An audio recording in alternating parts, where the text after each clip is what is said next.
Yes, indeed. It sort of gives you that look like you think you're either in Fort Lauderdale or San Diego with the little electric boats and the docks that everybody has. Okay, well, I'm just going to introduce it, and we're going to make it real easy, Okay, informal, all right. kind of going back and forth between your professional career, talking about city management in general, and the specifics of the growth and your management in Glendale. Okay, And let us know if you need to take a break or anything. And our time frame is,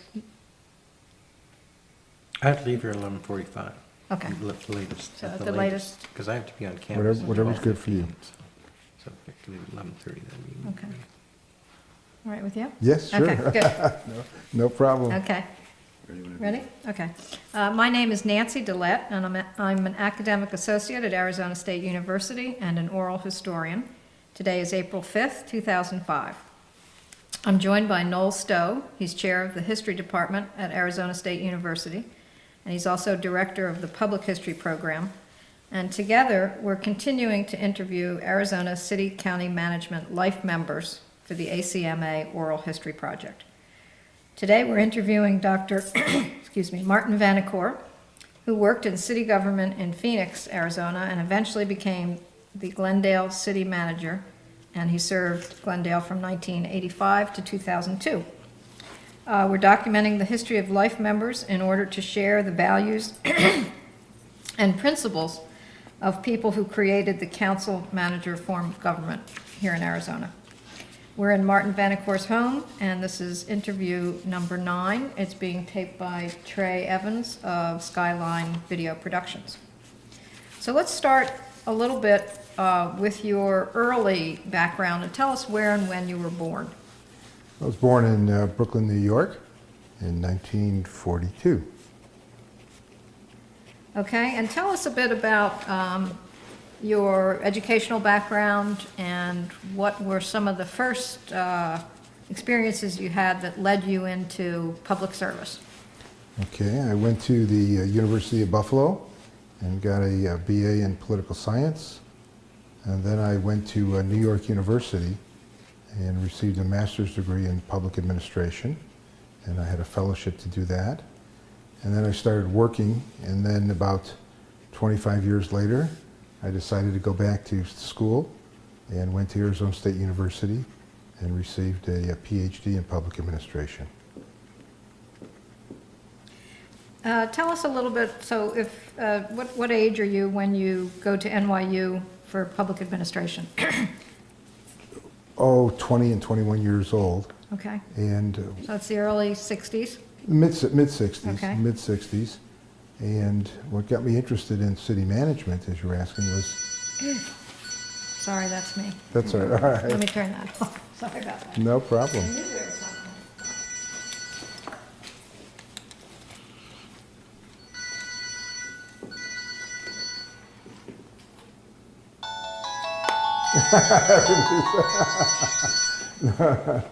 Symphony in If here. I lift it, then I'm talking, so I don't know how to do that. The button on the side.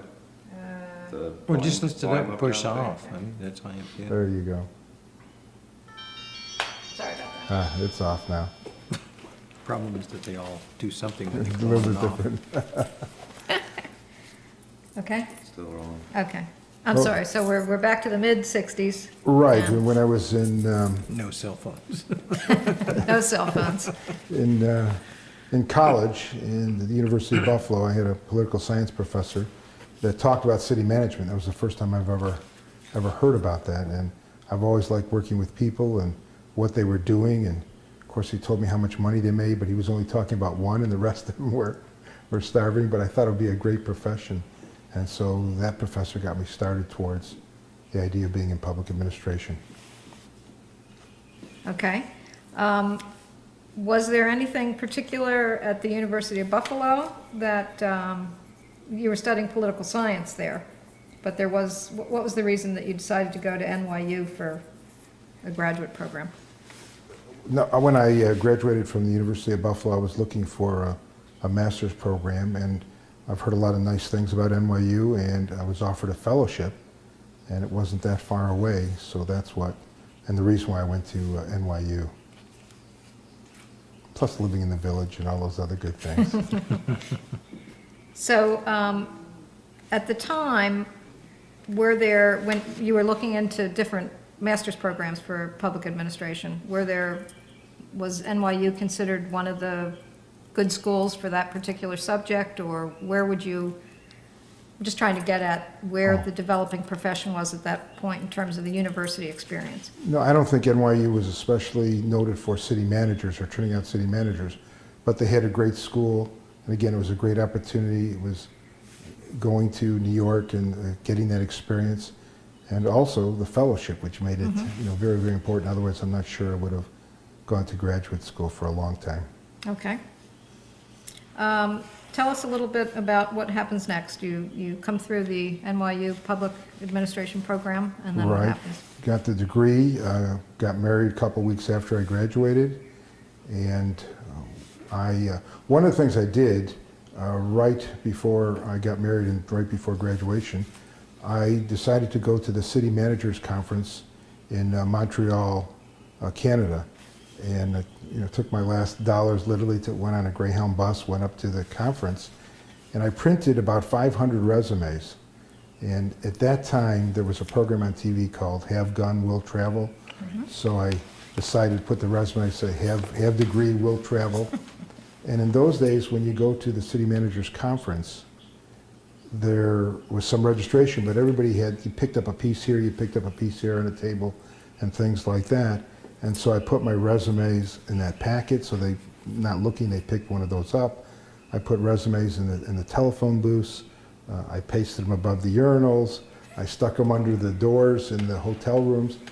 And I got one bite, and it was the wife of the city manager of Phoenix, Arizona, that told her husband, look, I don't know who this person is, at least there's a story I heard later, but you need to interview that person who took all this time, the student, to come up there. So I was interviewed by Bob Coop, who was the new manager of the city of Phoenix, and he said, well, if something opens up, I'll let you know. And as soon as I got back from our honeymoon, he called and asked if I would like to be an intern in the city of Phoenix. And the next 35 years, we're here in the Valley. So he actually interviewed you at the conference then? Yes, he did. And I was the only one that did the interview, and it turned out to just be an unbelievable opportunity and experience. Had you done any kind of intern practical experience in the MPA program at NYU? No, it was just going straight through, getting the degree, coming out, and looking for some kind of intern job. And I was going to apply, and I applied several places, and this just was like magic the way it opened up. And stayed ever since. So was that a tough decision? Was that enough of a lure, or was that a tough decision to leave New York and come to Phoenix at that time?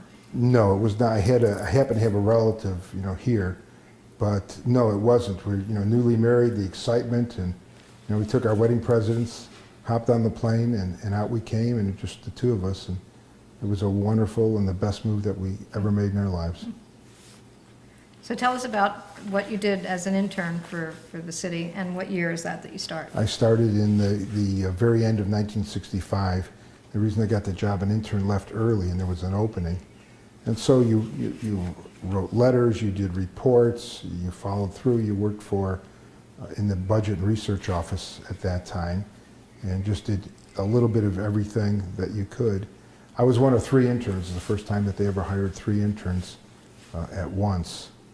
And so it was a great year, and it was only supposed to be a year, but for the first time, as I understand it, Phoenix hired all 3 interns, and I was lucky to be one of those as an administrative assistant. And one of the opportunities I had, I stayed in Phoenix for 4.5 years, and I had the great opportunity to open up the first branch office of the Phoenix inner city, in the Phoenix inner city. It was down on Broadway and Central. It was called the old LEAP Center, Leadership Education Advancement for Phoenix. And I was a representative of the city manager in South Phoenix. And that was an unbelievable experience, an eye-opener, and another wonderful, wonderful thing that happened. And so after the 4.5 years, see, in this profession, nobody tells you when it's time.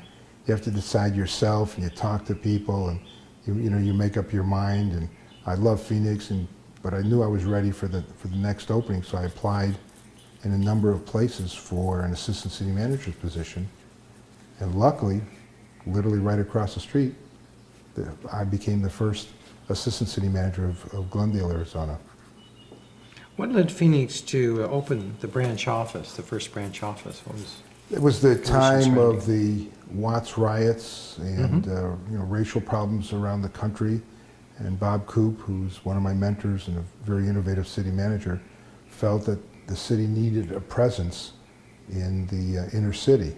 And so I was the first one to do that. And after that, there were like 3 or 4, and Ray Bladine was one of them that was down there, and a few others. And it's long been disbanded, but it was an absolutely unbelievable opportunity.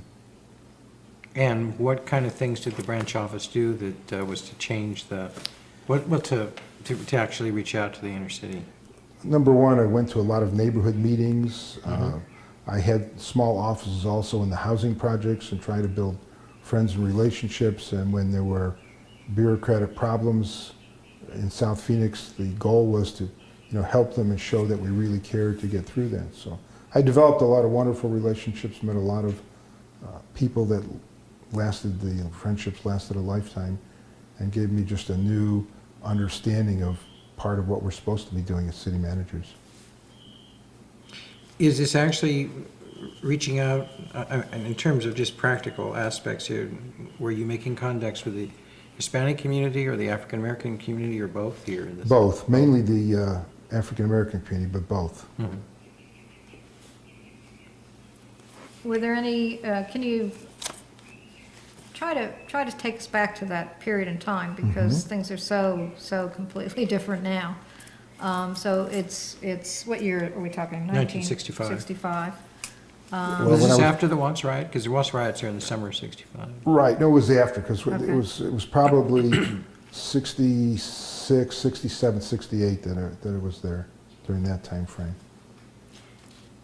Were there threats of violence, or was it a totally just a preventive kind of reaction by the city? And It was preventive action. At that time, when they had what they called the first anti-poverty program that was coming around the United States, and they called it LEAP, Leadership Advancement for Phoenix, and they opened up a social service center in South Phoenix. And it was a year or two after that the city manager had the idea of opening up a branch office of actual city hall besides just social service activities. And so it was just a period of unrest, a period of trying to do good and just new ideas, and so that opportunity came along. And I like that again, because I was the first to be able to do that as the first assistant city manager in Glendale, so the firsts were nice. This was a full-service office, so to speak. It's a branch of City Hall. Is that how you describe it? It was a branch of City Hall. It was myself and a secretary. And again, we were in the building where the other social service agencies were, but because my role was to have direct contact and report back to the manager and staff like that. So it was in the infant stages, and I'm sure it got better as each other person went down there to do their job. so Bob Coop, this was just something that he was, this is an idea that he had. Did he need to sell it to the mayor and council, or was this strictly an administrative decision that the city manager could make? At that stage, I really don't know how and why. I just know he asked me if I would like to do that and go down there. And Bob was a very innovative manager and really cared for people, and also, again, starting the anti-poverty program and all the other things that he did. So I don't know exactly. I wasn't involved in how it was set up, but once it was there. And I also, while I was there, I worked on a transportation study of commutes and rail and things like that. The city of Phoenix at that time got a huge grant. I think it totaled $81,000 for 2 or 3 years. And so I was the coordinator of that transportation study at the same time as I was down in South Phoenix. This was a federal grant? Yes. And was it looking at the central city as a whole and transportation? This is when all the freeway planning and everything is kind of starting to go forward too, as I remember. Right, it wasn't a freeway study, but No. it was more of how to move in central Phoenix, also how to help people in South Phoenix get around and what kind of new transportation modes. It was just a very beginning study when people were just starting to do that. Okay, so it's looking at the whole central area there. Yes. Okay. Yes. Okay, anything else specific you want to say about that very first experience you had with the branch? Yes, it really changed, I think, my thinking a lot in understanding of you got to, when you build all the other kinds of projects, you still got to deal with people, and you need to deal with people, and you need to, help those that need the help. And I think it brought something that I may have always had, just didn't know, but I never forgot that experience for all the years, even now. Mm-hmm. Was there something about, there were three of you, just wondering why Bob Coop chose you to do that. Was there something in your personality or that he thought of, the interpersonal relationship was very important, I would assume, in this position? I don't know. At those days, I didn't ask. You did, and I was very, very happy to do that. Uh-huh. So I don't know why I was chosen Okay. for that. Maybe next time I see Bob or talk to him, I'll ask him. Okay, so let's move on. What Okay. happens after that? You serve in that position for how long? I think about 2 years, and then I went back to the city manager's office, working for Bob Coop and the manager and the assistant manager, and Marvin Andrews, who is also one of my mentors. And then after about 4.5 years, I said, well, I'm ready to hit it and take the next step in the career. And as I said, applied all over the United States, and Glendale, Arizona opened up, and I had the opportunity to be the first assistant city manager in Glendale, Arizona. Plus stay right here. It just took 1 year to love this place, and I'm really lucky because I've only been in 2 places in 35 years, and that's not normally what happens in the city manager career. Right. Can you talk a little bit about how you thought of Glendale at that time when you were applying, in the sense that it's Phoenix and Glendale have now grown together, and so that's not going to be the case in Valley cities at that time. So how were you thinking of Glendale as an opportunity? Well, number one, I wanted to be an assistant city manager, and so that was one of the overriding goals. Number two was here in the Valley, and I wanted to stay. And there was still a distance, maybe 8 or 9 miles between Glendale and Phoenix. And we looked around, and I thought it would be a great opportunity, except when I brought my wife out to look at the housing stock. I think there was just like one subdivision, and Glendale at that time was about 32,000 people. So you take a leap of faith, and I liked, the manager, whose name was Stan Vandepute, and again, being the first and staying in the career path. And of course, my goal was I was just going to be there, 2 or 3 years, and then I was going to be on and off someplace around the United States. So everything just fell into place, really nice. So one of the other interns at that time went to the city of Tempe, and then one went to, I think it's Winston-Salem, North Carolina. Did they go on to be city managers too? Yes, they did. And one of my closest friends is one of the interns. His name is Bill Stewart, and he is the city manager now of Winston-Salem, and has been the manager there about 25 years, which is also unbelievable. Can you talk a little bit about how Glendale could be characterized at that time, the 32,000 people? And in other words, as a valley city, how is it distinct from the other cities and from Phoenix? At that time, Glendale was agricultural based. It was a small community. In the valley, this is my own interpretation, it didn't really have a great reputation. It was just, a place out in the West Valley. The West Valley didn't have that great of, reputation. But when you're young and eager and you want to do that, you're going to change the world, and those are the things. So it was a farming community. Glendale was about, I would guess, maybe 15 or 20 square miles at the most. There were very few housing subdivisions in Glendale. There were very few industry, but it was a place to be. We were in an old building, and it just everything fit very, very well. What did, when you came in, what were they telling you were the opportunities for Glendale? Did they have any vision of that? Well, as the first assistant city manager, at that time, when I look back, Max Class was the mayor of Glendale for a number of years and did a number of things, and I think it was very influential. As I look back and understand it, I'm not quite sure, but I don't think the manager at that time really wanted an assistant city manager, but they were growing and they wanted somebody to, to bring in new processes and give different looks.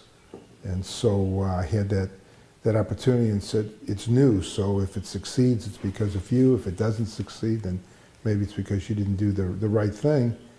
And what was so great about that, there were no guidelines and rules. It's just we had to build it from scratch. And also in a very small city, you get the opportunity to learn about things that you would never do in a very large city.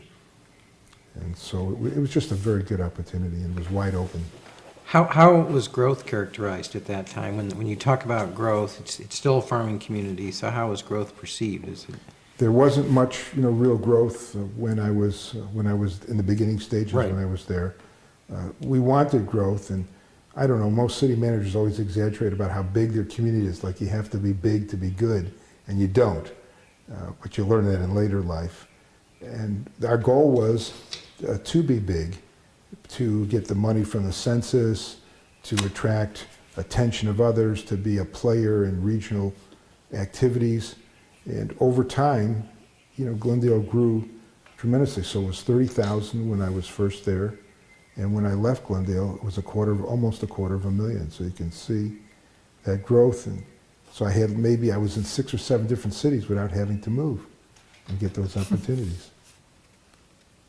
Were you involved in the annexation process during that time? Oh, absolutely, absolutely. The annexation wars at that time when they had strip annexation where you just annex 10 feet and you go around, and so if you look at the shape of Glendale and others, everybody was strip annexing and tried to get that territory for later, and it turns out in the past several months Glendale's talking about finally taking part of that strip in, another 30, 35 miles, to take advantage of the 303 and other opportunities. Can you talk a little bit about what strip annexation means for a city? I mean, how it's important for them and what it accomplishes? Yes, you can no longer do that in the state of Arizona, but at that time, you could take a 10-foot area, as long as it was contiguous to your community, and what you did at that time, I don't know if it was ingenious or nasty or whatever, you would take 10 feet of street right-of-way, or you would take Arizona Public Service or Salt River Project, so there were really not a lot of people or nobody in there, and you would go as far as you think your ultimate boundaries would be. So Glendale strip annexed about 50 square miles that someday would be in the city of Glendale. It might be 5 years, 10 years, 50 years, whatever it takes to do that. And under the laws, when you were strip annexed, no other community, even to this day, could jump over and take that area. So it turned out to be very good, because Glendale later took in Luke Air Force Base, and now is talking about going past the 303 because of the stadiums and all the other kinds of development. You can't do that today under state law. How did that play out with cities like Phoenix and Peoria and others that you were having these annexation wars with?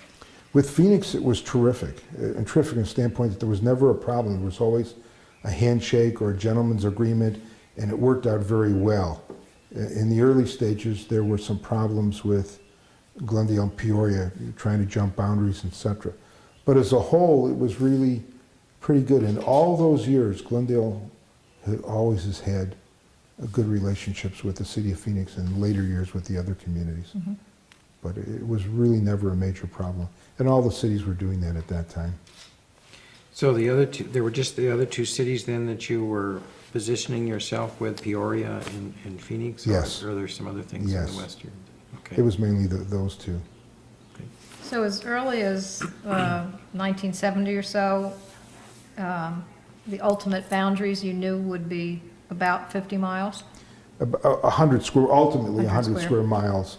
And Glendale now is about 56, 58 square miles, right. And will slowly, move out. And of course, Phoenix has very vigorous annexation policy. So we knew, and that was never, never a worry. And during the tenure I was manager, there was little trades made with Peoria or Litchfield Park or Goodyear needed a piece, and it was done really in a gentleman type agreement in a nice way. And then Glendale took in Luke Air Force Base, which was, very important not only for Glendale, but for the Valley and for the state of Arizona. When the strip annexation was occurring, how did the city, from a planning point of view, think of development of the city economically?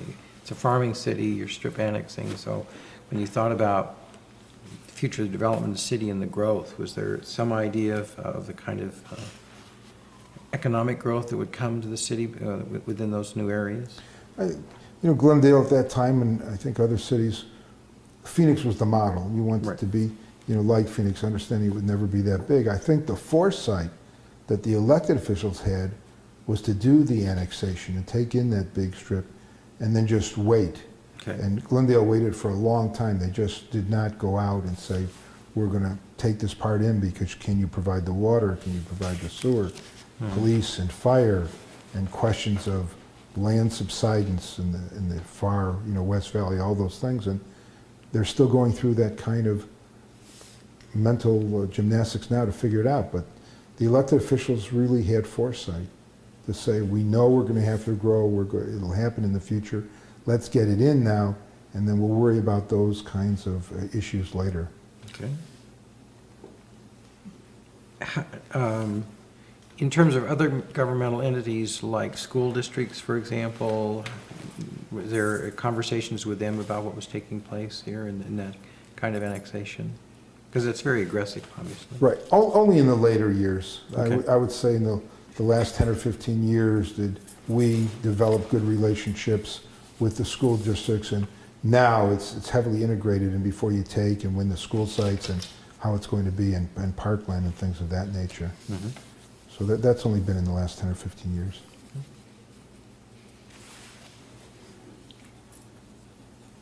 So what were some of the major issues then? At what point, now looking backwards, obviously Glendale has a fairly mixed economy and a lot of electronics industries and so on and so forth. At what point did that become the vision that it would diversify from farming and take on a different kind of an economic basis? I think that was always a goal. It was just developing the staff and the sophistication to be able to do that, to build a good staff, to be financially sound. Glendale always had those kinds of plans in their mind, in the minds of the various councils, and then of course the general plan and all the other things that come along. And if you look back in hindsight, it really did fulfill those kinds of goals because of citizens' desires and people understanding. Of all the years in Glendale, 30 years ago I was telling people, you know what, you can make money in the West Valley. It doesn't stop at I-17, which everybody thought it did. And so it took a developer, it took a business, an industry, to come out in step one, step two, and then build your support. And now, and I think Glendale, not because of me, but because of the staff that's there now and all the people that have built an unbelievable legacy and now can compete with anybody. And the goal was always to be a major player in the valley, to help decide on transportation, which is a major issue, air pollution, all those things. And that was the goal, to succeed to do that. Mm-hmm. And what really spurred that on was the growth of Arrowhead. Paul Stevens and Herbert Hunt, had that plan, the 5,000 acres, and we were never sure if that was really going to happen, but lo and behold, we're sitting here and it has happened. And that started the stimulus and the growth. And as you know from the things that are happening now with the industries and the stadiums and things that are happening, Glendale, I believe, at least in my mind, is a major player in the valley. Mm-hmm. And I hope I played a small part in getting them there. Mm-hmm. Can you talk about you mentioned two people here in terms of Arrowhead, other people like that who you were talking to or encouraging people to think about building up Glendale? Yes, there was a lot of developers that wanted to come to Glendale, but it was really the Herbert Hunt and Paul Stevens that started, that really got this going. We developed strong economic teams. I think a lot of interesting housing development started, industry started, the American Graduate School of International Management grew bigger, and even now, for example, one of the things that I'm very proud of was attracting Midwestern University, to come to Glendale. It's a beautiful campus. They train doctors and pharmacists and healthcare workers and getting those kinds of opportunities. And I remember that one of the first big issues and battles that we had in economic development was bringing Costco, at that time it was called the Price Club, to Glendale. I thought we were going to get murdered before we got that done, and we learned the hard way about, the neighbors didn't want traffic, and yet we wanted growth, and to work that out, it was a very, very contentious zoning. We learned a lot from that, and that was one of the first developments also that got started. And then it just snowballed, and one of the best projects that I was ever involved in, and we waited a lot of years, was the development of Arrowhead Mall and Westcore. Westcore was a major positive influence in the city of Glendale, as well as the car dealerships that were here. The goal was to keep the car dealerships here. So things just started to fall in place. And from my standpoint as manager, one of the best things I did, or the most fun things I had, was economic development. It was exciting, it's new, it's still developing. And we're learning now how to work together with other cities, but it was, sort of cutthroat to try to get development. Can you sort of walk through some of that with us? I assume car dealerships are important because of tax revenues, amongst the fact that they do provide cars and transportation. And Midwestern University offers another dimension to that. So how are you presenting the city to somebody like Midwestern University to get them to create a campus and come? What are the advantages that you were presenting for Scott? We were in competition with Midwestern University, not only from other cities around the United States, but in the Valley, mainly, as I understand it, Scottsdale at that time. And what we try to explain is, and I think the mayor and council did a great job, we're small enough, you're going to be very, very important to us, we're going to work with you, you can trust us, we'll help you compile the land. And we sold them on all the other good things that were happening here, and they thought this was a great location. And if you drive by and see how beautiful that campus is and how big it is growing, so that was very, very important. The car dealerships the goal was to maintain them, because as the valley was growing, they started to move out. Hindsight, that really wasn't, successful, because moving up on Bell Road, and not only in the Phoenix area, but also in the Peoria area. But we convinced them that this is a good place to be, and we promise you that you have our word, you're going to be important to us, and we're going to work with you, and we're not going to go away when it's first built and completed. And I think that has happened, and that's one of the strengths. And now Glendale, on their own and with some great staff, have accomplished some unbelievable things. Can you talk a little bit about work with Westcore as well? That was a long project. I hope I didn't learn too much, from doing that, meaning that they didn't go to school on us, but we had a lot of negotiations. It took years. Mayor George Renner, at that time, was the impetus to put that together. And at that time, there was Metro Center, and that was big and bustling, and Westcore was, building in a number of places. And so we had a team. We would meet for months and months, and Glendale at that time gave what we thought was the biggest subsidy in the whole world, and it was $17 million to put in off-site improvements, which we felt we could get back no matter if they left, etc. And the agreement, I forget now, but maybe it was supposed to run the payback 20 years, and I think something like in 11 or 12 years it was paid off. So that was the first biggest showing, and then the housing developed around there, and the parks and everything else, and people finally started to say, guess what, it's a good place to be, it's progressive, we can make things happen. And today that's really, really true. Can you talk about how you had to sort of balance with the downtown Glendale, which obviously you were still trying to maintain and take a new identity for downtown, and how you were trying to balance keeping that sort of small town atmosphere for Glendale at the same time that you were really booming and attracting business and You did a good summary, and that's a great question, because one of the things at that time that we try to do is to say, as we're growing, we're going to try to maintain the small and the cordial atmosphere that we always had, and that was the paradox, how to stay small and grow at the same time. And also, everybody is interested in growth and new, but what you can't forget, in my mind, at least for me, and I'm somewhat successful, maybe not as much as I would be, is there are parts of the community that are not growing, that are old. And how do you do that? And Glendale has a very large barrio that needs lots of work. And how do you do that? And how do you develop downtown? Because I believe, and others have said over the years, the heart of a city is its downtown, no matter where it is. And if the heart goes, then the rest of the body goes.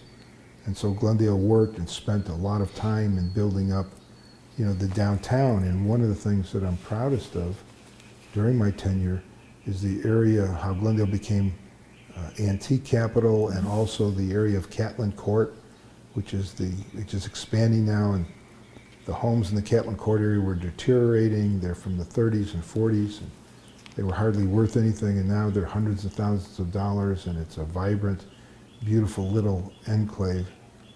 But that's the balance, and that's what city managers have to do, is how do you help those areas that really need the help? How do you help the people where there is no growth? And what do you do? Because it's exciting to turn your attention to new, but you have to focus on the other issues. And I think part of that goes back to the Phoenix time of understanding, everybody doesn't have a computer. There's poverty. What do you do? How do you bring that part of the community up? And I said, I wish I did a better job in doing that, but I felt that was really, really critical. So the balancing job, and you have to convince other entities, so you try different things, some things that worked, some that didn't, and say, okay, if you want to build up north, you're going to have to be required to build so many apartments, et cetera, in other parts of the areas that don't have that. That didn't work as successfully as we'd like, but balance is the word, and that's the most important thing. You mentioned the downtown here and the importance of the downtown. And in the period from 65 on, there have been a lot of ideas about how to make downtowns work every place. So you've got tremendous growth here. You've got Westcore coming in, which is going to operate in opposition to how downtown was traditionally thought of in the 1950s, for example. So how do you redefine something, or how did you redefine something like that, and how did you bring your thinking along to understand what to do? The refinement of how to do that was by involving the citizens and having a number of community meetings and charrettes and understanding of what we can do, and bringing in developers and economic development forums. We brought people from all over the state of Arizona and the valley to tell us, what are we doing wrong, what are we doing right, and how do we make those things happen. And you had to really rethink what it is that you're going to be. Every community couldn't have its own civic center, at least at that time. It couldn't all be the same thing. And Glendale decided that one of the things they wanted to do is to revigorate the area. And in the 65 through maybe 75, I would say, half of downtown was boarded up. If you look today, it is vibrant, and they're still worrying about, how do you make it a 24-hour type of community. And I read in the paper just last week that the first apartments are coming in downtown Glendale, and a number of other kinds of boutique places and maybe boutique hotels to help out. So it's involving the community and putting people together and brainstorming and understanding it takes years. We also had a tremendous amount of help from the city of Tempe. They were so gracious. Tempe and Scottsdale both had very vibrant downtowns. And we met with their staff, and they came out and they gave us ideas. And one of the most unbelievable things I think here in the Valley is that in some ways cities are in competition, but in other ways we share. There's nothing you can't do and work with and get information because of the manager networks. And I remember the battle we had with Phoenix when Marvin Andrews was the manager over getting an industry in between the two of us. And Glendale, luckily in this one case, received and got the industry, but we didn't have enough water. And after we got the industry, I had to go to Marvin and say, Marvin, would you give us water? And Phoenix said yes. And that's the kind of, there's a lot of cooperation, much more cooperation than people think. And a lot of that has to do with, I think the managers are professional, they work well together, and there aren't that many cities even still in the metropolitan area like you'd find elsewhere. So there's a real close relationship. And there's nothing I wouldn't do for a city manager or another city, and there's nothing they wouldn't do for us. And I still think that may be unique in the United States, or one of the few places where that's done like that. When you talked about sharing, I was thinking you were talking about Tempe in this period of 65 to 75. Tempe had exact same problems in downtown, boarded up. 65, there were biker bars, or at least one, a famous one. But at any rate, so, you know, what kind of idea, can you talk a little bit of the ideas that were shared about that? And same thing with Scottsdale, of what the issues were that you were resonating with? We were talking about what is the possibility of eminent domain and how did it work? How do you attract businesses to downtown? What do you have to do? What are the techniques that you used? You know, why were you so successful in doing that? And there's nothing wrong with either taking something from another city or adding to it or using it as a start. And both cities, and especially Tempe, was exceptionally helpful in giving us the background, their experience, and helping us get started to do those kinds of things that needed to be done. And that was critical. That was a really critical start. Mm-hmm. Where did the idea come from? I was going to say, you also mentioned housing, and I assume this alludes to Phoenix, where if you build in one area, you wanted them to build some units in another area. Is that part of the work in that office in Phoenix? Yes, it was not successful in doing that in Glendale from that standpoint, but Did you try that? we tried to entice developers or, you know, to do that at that time, and they, you know, they weren't willing, or they didn't see the, you know, the goal of that. Now, if you look back now, again, in today's paper, they talked about the hotel that's going to be coming to Glendale, 11-story hotel. Glendale, and I think this is true, is probably one of the largest cities in the United States that up until the mid-'80s had no hotel, absolutely none, because of the odd shape of Glendale. And an inverted L, Phoenix had all the hotels, and the other areas had the hotels.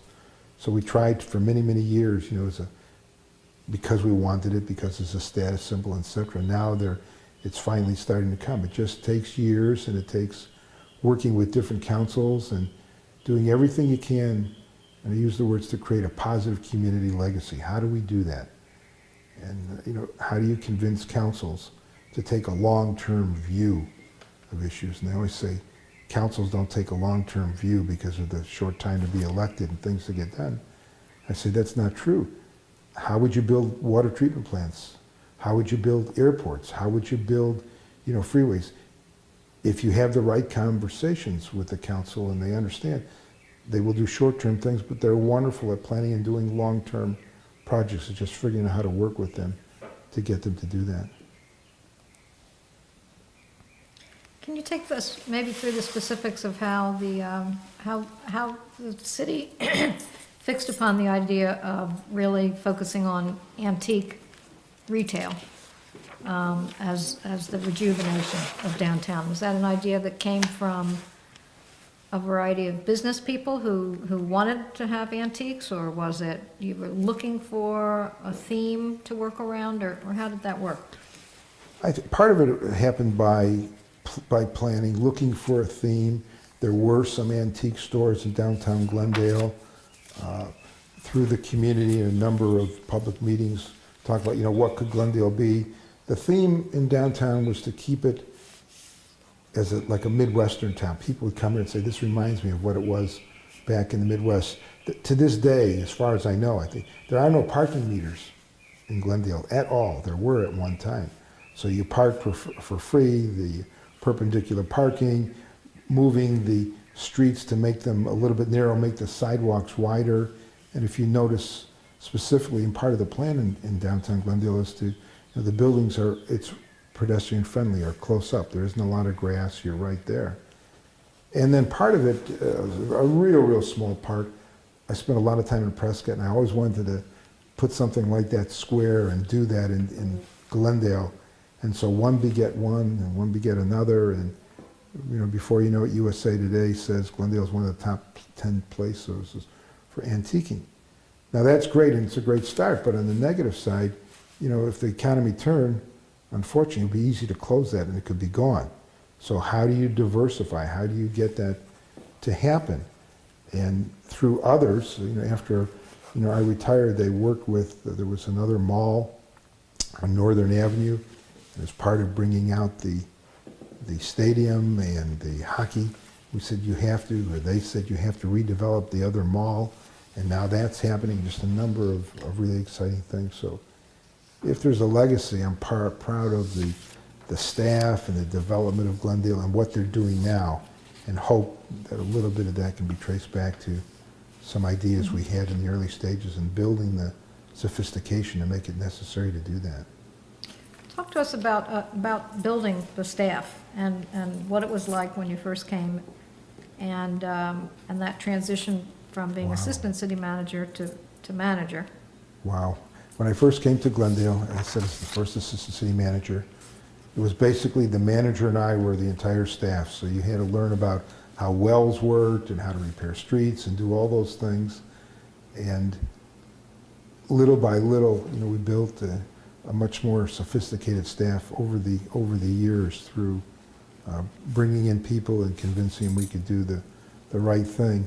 And we saw that growth happen over a long, long period of time. And that's one of the things that I feel if I was best at anything was developing staff, working with people. I love people. And when we would hire somebody, they would say, well, I'm only going to be here a year or two. I'd say, fine. I'd rather have somebody on the way up than on the way down. And that year or two always turned into 5 to 10 to 15 to 20 years. And I think it's critical in developing that kind of staff. And so what happened, the city manager, Stan Vanderpute, in the early 80s, and he was a very long tenured city manager. As you're finding out that most of the managers, for some reason in Arizona, have a long tenure, he passed away of cancer. And I applied for the job as city manager, and there was a national search for that, and I didn't get it. And they brought in a young fellow named John Malpe, who I hired now are very, very best of friends. And I learned, not only did I learn a lot from that, my children learned a lot from that. I mean, it was an unbelievable experience when you talk about when you think things aren't going right. And at that time, I said, well, I'm going to apply for managers' jobs, elsewhere. I need to start looking, and I did some of that. But then it was an idea really of my wife. She said, as part of this, and you will get over this, and you will do well, you always like school. Why don't you go back to school while you're and get a degree? And I started in the doctoral program as the assistant city manager. So not only did it turn out well and did I learn a lot, and the next time the manager, I said, I'm going to be the best assistant city manager I can. And once I said that, something happened and the manager decided he was going to go someplace else. The council interviewed me. They didn't do a national search, and I got that opportunity, and we went forward. So I learned, always good things don't always happen, but you have to try hard. You have to work for the person that's there. I built a relationship with the manager of trust. But when I talk to my children now, and you see them now, that was a great influence on them. I said, Dad, we saw what it was like and how hard it was for you and what you did to make a success of that. And they use that in their life experiences. And I do that also now when I talk to groups or young people and say, everything doesn't always go right, and here's an example of where it didn't, but if you pursue and you work hard and you get that opportunity. And I got that opportunity and never looked back, and was manager for over 17 years when I got that opportunity. Can you talk a little bit about the issues that you had to deal with, people who thought they were only going to come here and be here for a year and a half and then move on? How do you get them to see a vision for the city and to invest time and energy into that while they're also looking, so to speak? And so how do you get them to think about Glendale positively so that they're able to to work with you on things? I never worried about that. I knew that when they got here, either promoted internally or externally, this was a great place to be. It was growing.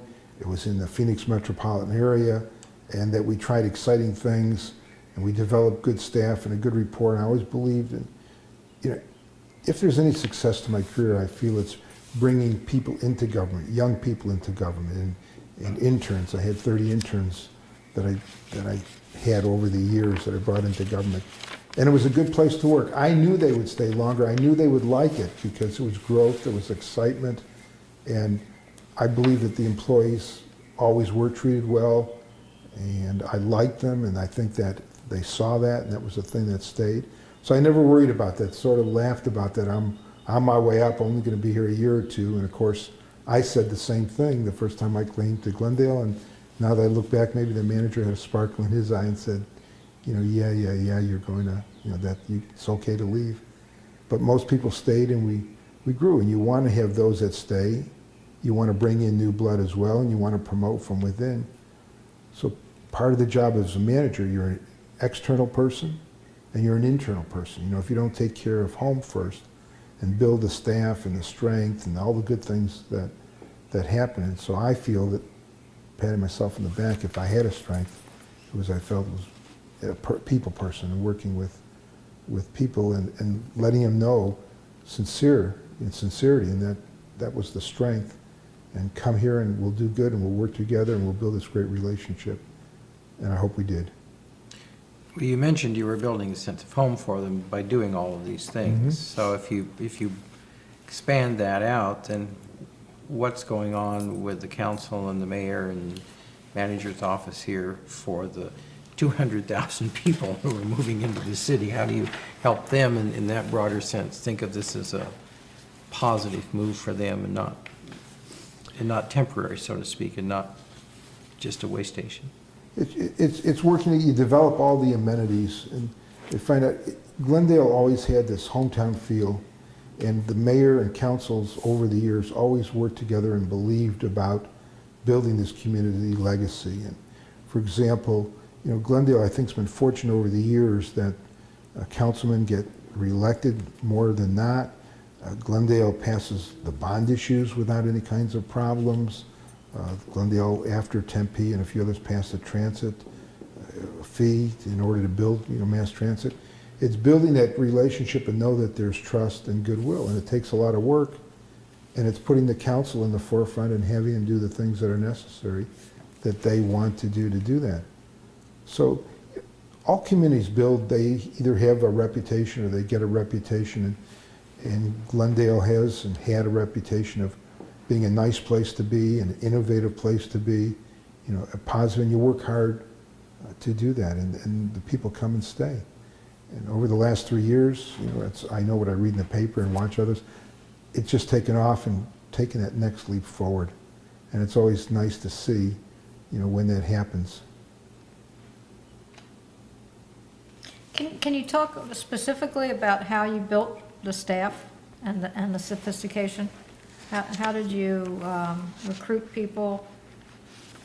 It was done one by one as Glendale was growing.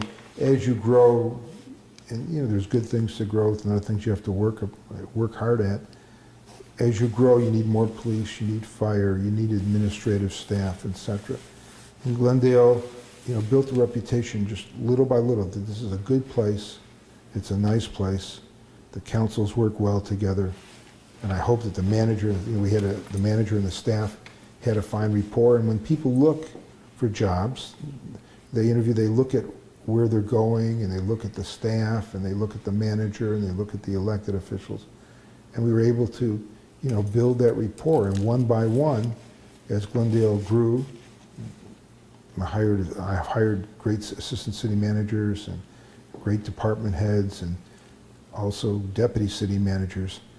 And I keep saying if because it's hard to talk about yourself, but if I had a skill, it was a people skill and working with people. Yes, I made some mistakes, as we all do, but I loved that part, and it was just they could see the sincerity and what was happening. And it's continuing on here and in other cities as well. I think this metropolitan area has the managers and the staffs are some of the most sophisticated in the country. They're noted for innovation. It's a great place to be. This is a hotbed of good city management, of good government in the United States, and I think it's going to always stay that way.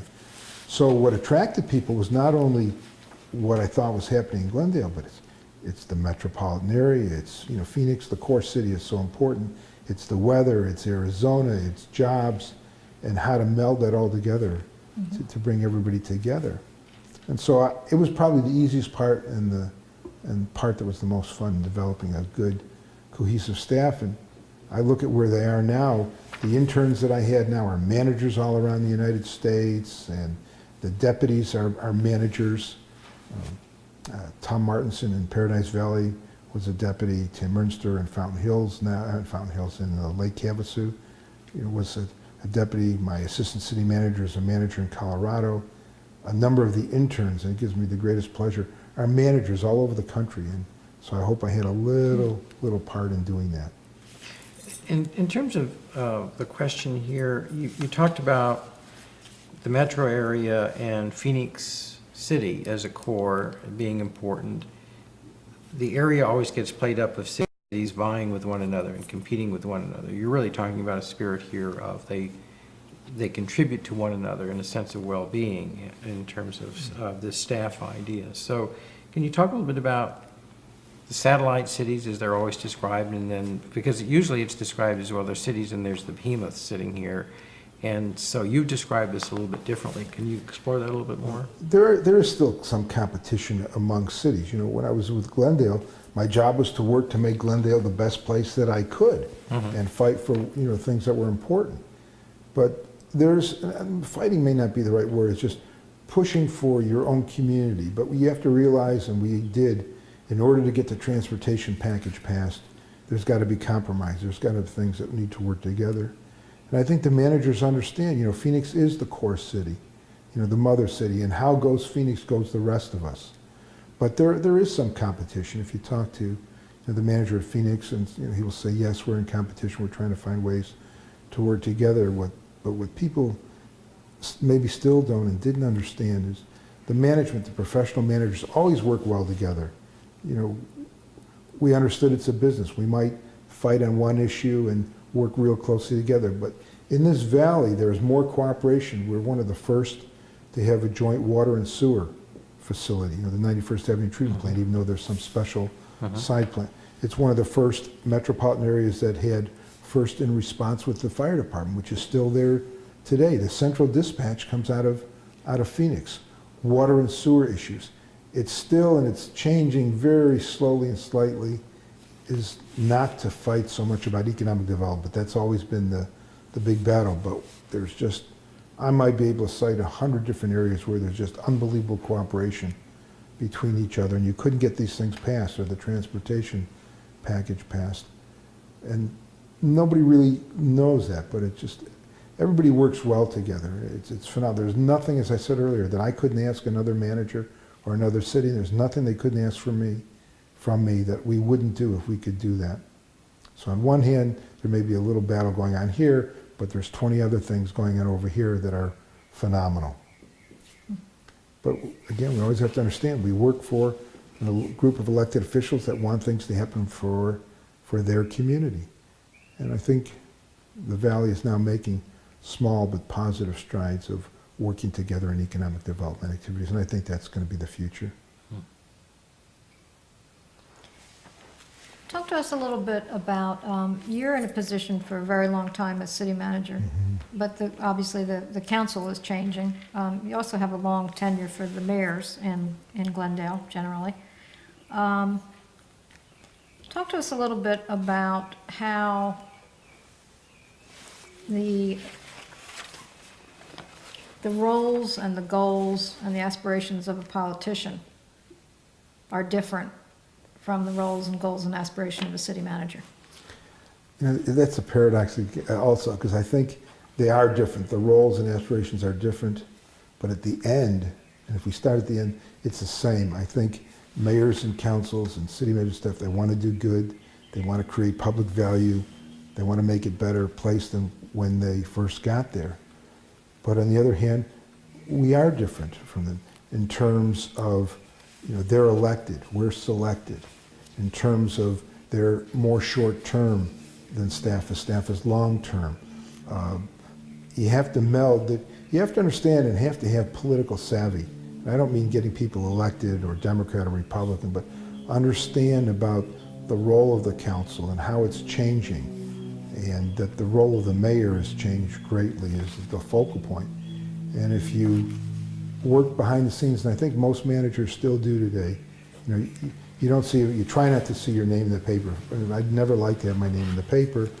If my name and picture was in the paper, I'd start to worry. If my name and picture ever got in an editorial, then I'd say, oh my God, I'm going to be gone.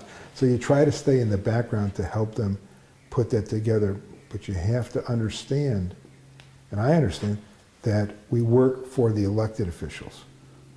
And they're the boss. And if you understand that, you have your own power, your own things that you do as manager.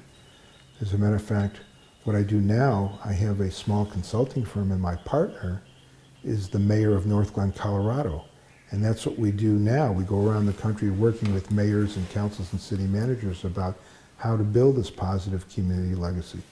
So it's understanding that we work for them, and that the elected officials are the translators of the community. There's a professor, John Nalbandian, out of Kansas, has developed a lot of knowledge base about how that happens. But they're the translators. They tell you what's going on. That's the role of the elected official.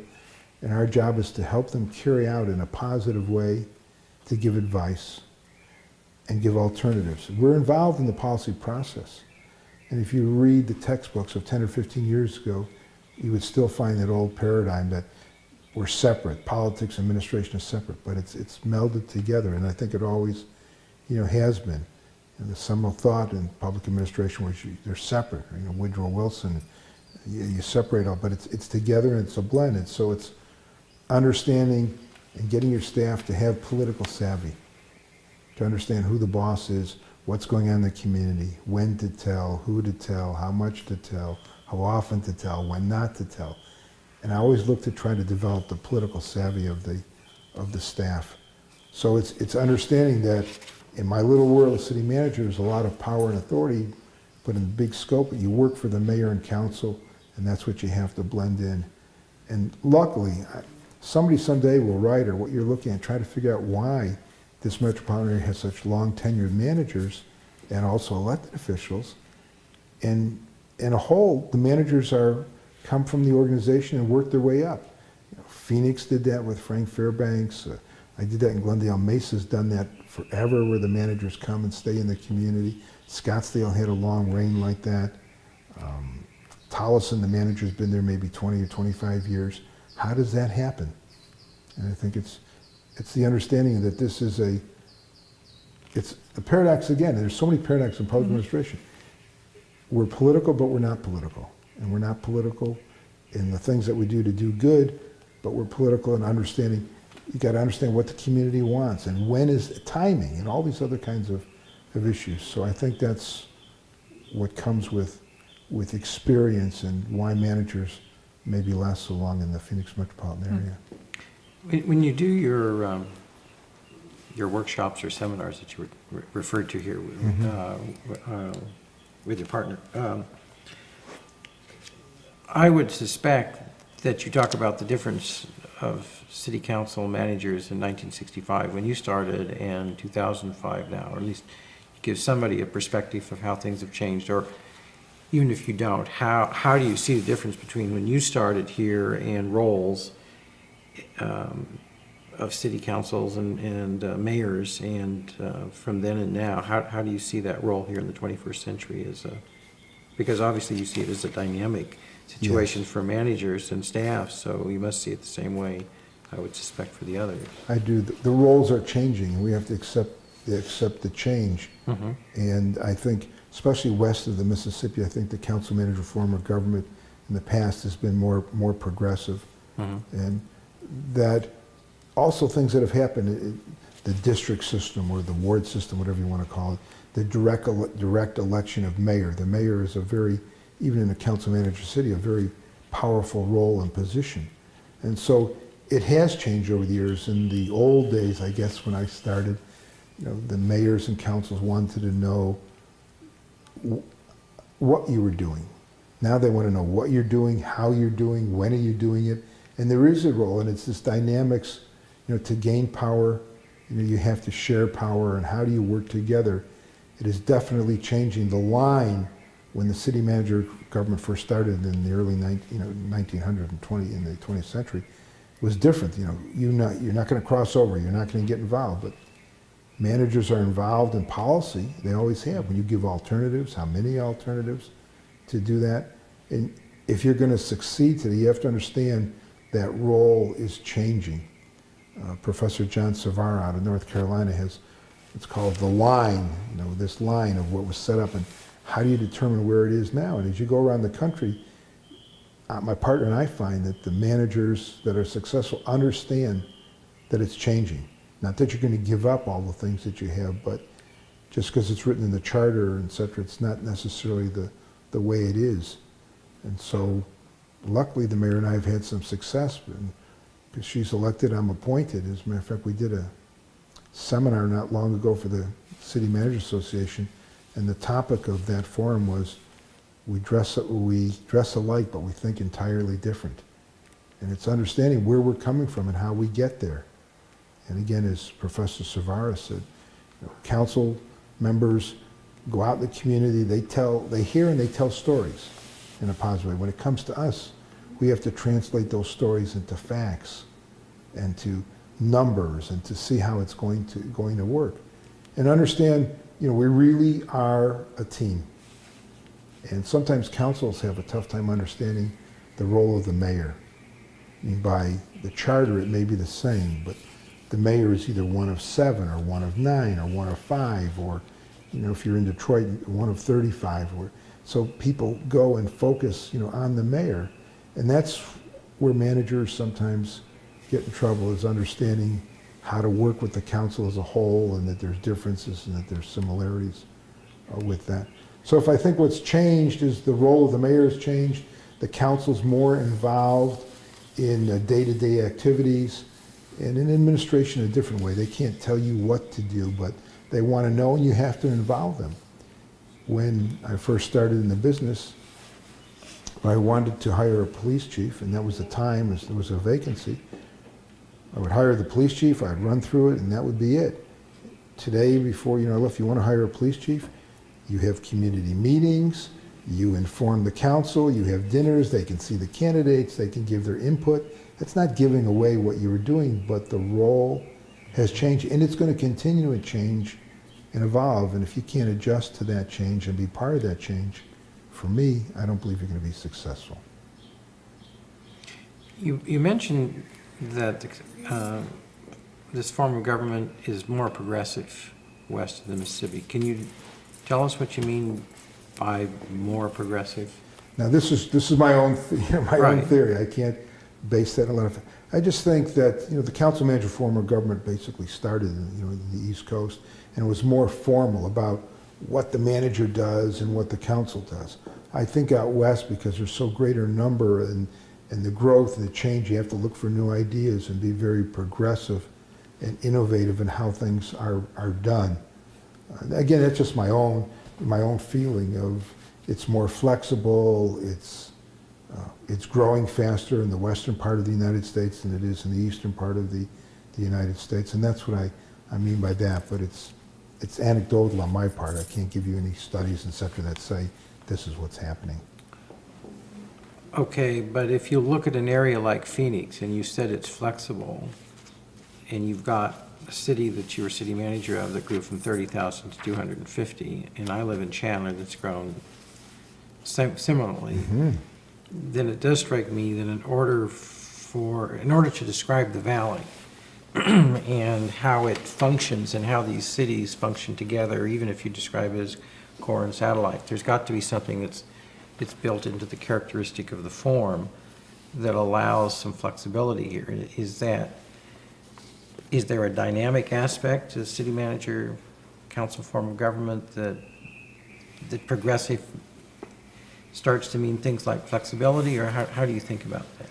I think it's because of the people that have been here over the years, over the Okay. past 25 and 30 years, and people like Jack Dabalski that try to bring everybody together as the director of the league and figuring out that we have to work together. And even though there's competitions, I said there's non-competition. I think it's an innate thing that is developed here and really progressive. And if you're a professional, you realize that you're going to have to sometimes, or many, many times, compromise to make things happen. There's just so much innovation that happens here. Again, I go back to the fire department. I go back to water and sewer issues. I go back to how we're working together on transit and air quality and involving the county and things that I think are more flexible. And because one does it doesn't mean you can't all work together and solve the problem.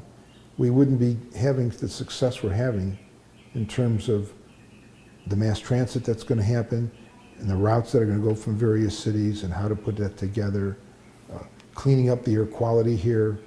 You know, that old saying, crime knows no border, and how do you work together to solve those problems? So even though there's a lot of things that happen and written up in the paper about, you know, we may be growing too fast and how do we become, you know, neighbors and everything else, I think a lot of that is really happening. It's things that aren't necessarily spoken about, but are just being done.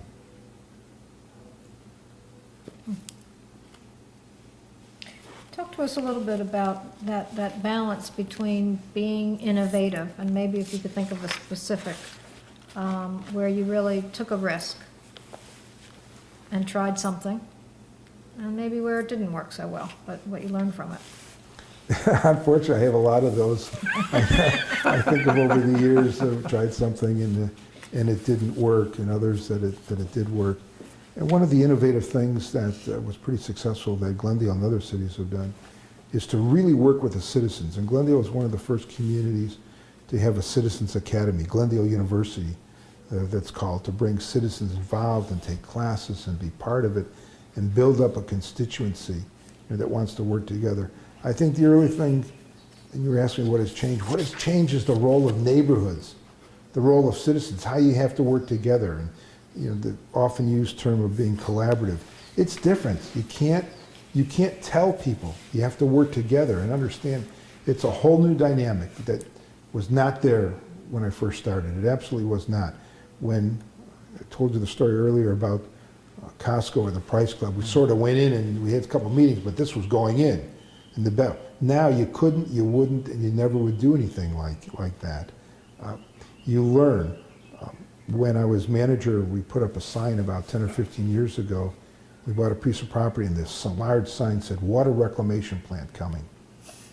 Now, we hired the engineers, we bought the property, we did the design, and asked me if that water treatment was ever built on 79th or in that area, 67th and Thunderbird. And the answer is no, it wasn't. Number one, nobody knew what water reclamation was. If you said sewer plant, it would have been different, you know, or how that happened. And what happened, and unfortunately there's case studies on that, but we learned from it, where one person came to the meeting and said, over my dead body. And as a matter of fact, there was a book written with that title by Lance Decker called Over My Dead Body.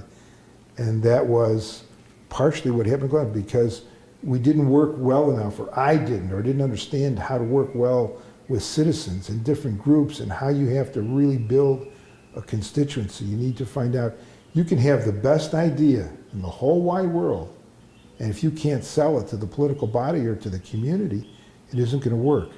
And now that I think back, I think that's one of the greatest changes and positive changes that I've seen in all those years of citizen participation and working together as groups. And you see what happens. Some of it is positive and some of it is not. I think one of the reasons of many that Glendale got the Cardinal Stadium after they did the hockey arena was because in some other communities, the people didn't want it. They couldn't build that support, and you know, got lucky to do that. But when I teach young students now, we talk about neighborhoods and collaboration and what you have to do and how neighbors know and citizens know when you're sincere and when you're not. And it's a whole different ballgame. And if you can't work in that arena and you don't want to work in that arena, this is not the field for you. I think that's the most major change I've seen over all the years. Give us some more about if it's the Costco or any situation where like the sign sort of situation. Was that just a situation of you all thinking you know what's best? I mean, that's what a city manager is supposed to do, is figure out what's best, right? So talk to us about how there is an inbuilt tension in the role of city management, because we look to you to be competent and to tell us the best way to go ahead with something. But on the other hand, the citizen groups have very, very strong ideas about how they want to see things. So it just seems that tension is very explosive and very dynamic, very changing. It can be, and the role is to understand how the role of the manager is changing, what you have to do, because the council, you want to help them, you want them to achieve their goals, you want them to make them look good. That's part of the role of what happens, and it's just developing now. You have to have a different kind of mentality, and some of the and how you deal with people, and how you learn to keep them informed, and how you're going to work with them in the future. You just can't do it the way it was always done. It just will not work. And so I think part of the role of a manager is that of teacher.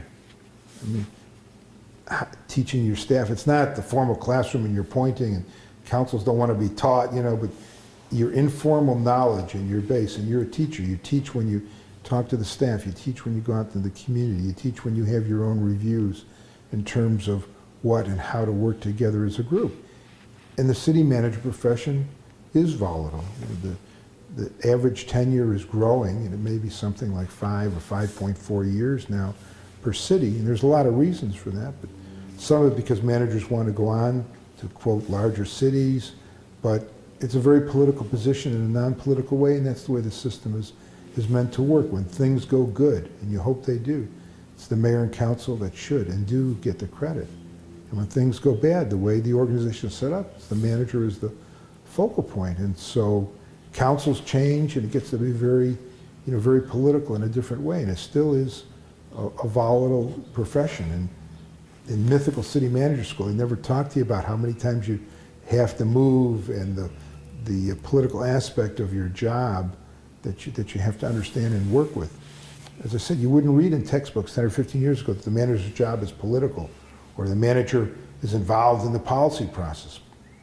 But it is, he or she is, and it's changed. What are some of the qualities you look for when you work with interns? How would you assess the kinds of qualities and characteristics, besides their abilities, of people that would make good, that you would select to be an intern thinking they'd be moving on to be in city management? That's a very good question. I'm looking for people that are people-oriented, that like people. You can teach people the technical skills, and as you said, most of the interns there are so sophisticated in what they know and what they've learned in school. I want somebody that really wants to do good, that feels good, that wants to create public value, that wants to make a difference, and that understands that being in the public service is good. This is a good profession, and so people understanding how to work with others, have the heart for this profession, and show them that you can do good. And you know what? In the background or the foreground, you can make a difference. You can be part of this. You can make those little bit of changes and help out. So I want people that are and interns that like to work with people and love these kinds of challenges, and the rest can be taught and developed. And again, I keep saying, if I'm successful or was successful in anything, I am so proud of the interns that have gone on now in different roles in the city. And somebody gave me my start. I hope I gave them a start. And when I meet with the interns in the beginning, and I might sometimes scare them, I said, look, I only want one thing from you. And they said, what is that? What is that? I said, when you get the opportunity, you return the favor. You help somebody else, and we pass this legacy on. One helps each other. And all of us have had mentors in this business, and just help somebody, and somebody else will help you. And to this day, I still mentor a number of people that are in local government, in a number of different cities that I don't know by name or reputation, or when I teach class, and they call. And so there's about a half a dozen young people that I'm working with now to help them achieve their goals. And I love that, and that was the best part, one of the best parts of being a city manager. Tell us about how the demographics of city managers have changed. I assume when you first started working, it was an all-male club? Absolutely, it's changed in a number of ways, in a positive way. You know, the white male, you know, mainly Anglo-Saxon from way back, it's changed tremendously. I think there are a number of minorities in city management. There are, as you can see, not only from here in the valley, and I think the glass ceiling is broke. There is no glass ceiling in terms of women, and if you look around the valley now, the manager of Scottsdale is a woman. The manager of Queen Creek is a woman. Cheryl Scully, who's the same as a manager, you know, is a woman. Assistant city managers in Glendale and elsewhere in Peoria. So it's just opened up wide in the way it should be. And I think, you know, managers come in all sizes and shapes and philosophies and ethnicity, and it's great. It is changed. It is a great career, and I like going around and talking to students. This is a great career and a great profession, and there's room for everybody in it. I really believe that, and I think it is a model of the way things should be. So look around the state, look around the various cities here, and you will see that as a truth. You talk about mentoring staff and working with interns. To a degree, you also mentor new city council members and new mayors as they come on. So can you talk a little bit about relationship and managers and how you work with the changeover on councils? And you talked about longevity here, but there is a relationship that builds on. You have to build a relationship. You have to build a relationship of trust, and it's based on, you know, past experience and the advice that you give. And you know, in this profession, it doesn't always work. A lot of managers change over because of that, of not having the trust, or a new council may come in and they would like to have, quote, their person, you know, in the position to do that. So part of it is, when I said teach, I mean it in a very subtle and a very informal way, that, you know, you're here to help them, and you talk to them about what it's like and the pre-training that they go through, and building that relationship of trust. In this business, it's all you have is your name and your reputation. If you lose it, it is gone. You may never get it back. And so how do you build that trust? You can make mistakes. Those things happen. But if they know you're doing it for the right reason, or you did the right thing, now you can't make a mistake every day of the week and hope to stay. But it's building those kinds of techniques. And I think that's what managers have to do. They have to build a rapport with the council. And how does that come? It comes with experience. I go like that. It comes from experience. And it comes from learning. When I was an intern or as an administrative assistant or the city man, you watch, you learn, and you take the best from the people that have helped you. You use your own style and you blend that in, and you make that work for you. And also, especially today, I think managers need to and do focus more time on working with the elected body. I hire the staff, the assistant city manager, the deputies and things, to do the details and to, you know, carry out and to delegate. I mean, you need to know what's happening, but you have to, and I think a manager today has to spend much more time with elected officials. You have to spend much more time with the business community, and you have to spend a tremendous amount of time, and rightly so, with the citizens and the understanding. You're not necessarily in the background. You were asking earlier what another great change was. Managers were always in the background. Nobody knew who they were and their name, etc. It's changing. Some councils want the manager in the forefront. And so that role is also changing, that you have to play. It's not what you would find. So if you look back in a textbook from 1920 or 30s and the 40s and look now, there's absolutely no similarity whatsoever. It's interesting that now, you know, the salaries and the desirability of a city assistant, I'm not sure what Cheryl Scully is, assistant Assistant deputy city manager. assistant. She's written up in the editorial section. That's just in the paper all the time, so the notion that the city manager is kind of in the background and out of the spotlight has definitely changed, at least here recently, and that they're, you know, they're sought after. They're like ball players. You know, that's how they're reported. gonna be traded or whatever, to San Antonio, I think it is. How do you account for that? It's a very mobile profession. There are a lot of executive search firms out there, and cities, like anything else, they're hunting for the executive that could help them out. And so if you do something good or you get noted, there's a lot of opportunities. And some people want that, and their goal is to continually move or to get to a bigger city, etc. But I think also what's happening out west, and it's happening more around the country, but the pay in the western part, in Arizona, in California, in Texas, is much higher for city managers than in many other parts of the country. And I think that's the understanding of the professionalism. I mean, look at the city manager of Phoenix. There's 14 or 15,000 employees and $1 billion budget. That's a major corporation. It is a major corporation if you put it in those terms. And imagine what they pay the executives that run that major corporation.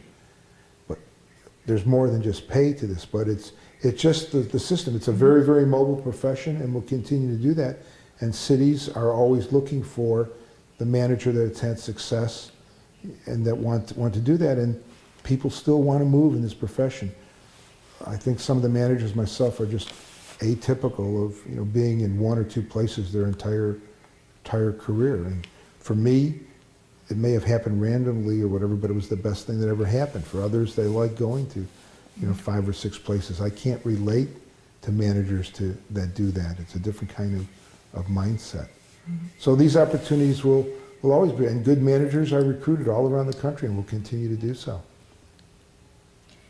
Do you think the profession is changing in that people who are not trained in city management will be asked to serve as city managers coming from the corporate environment?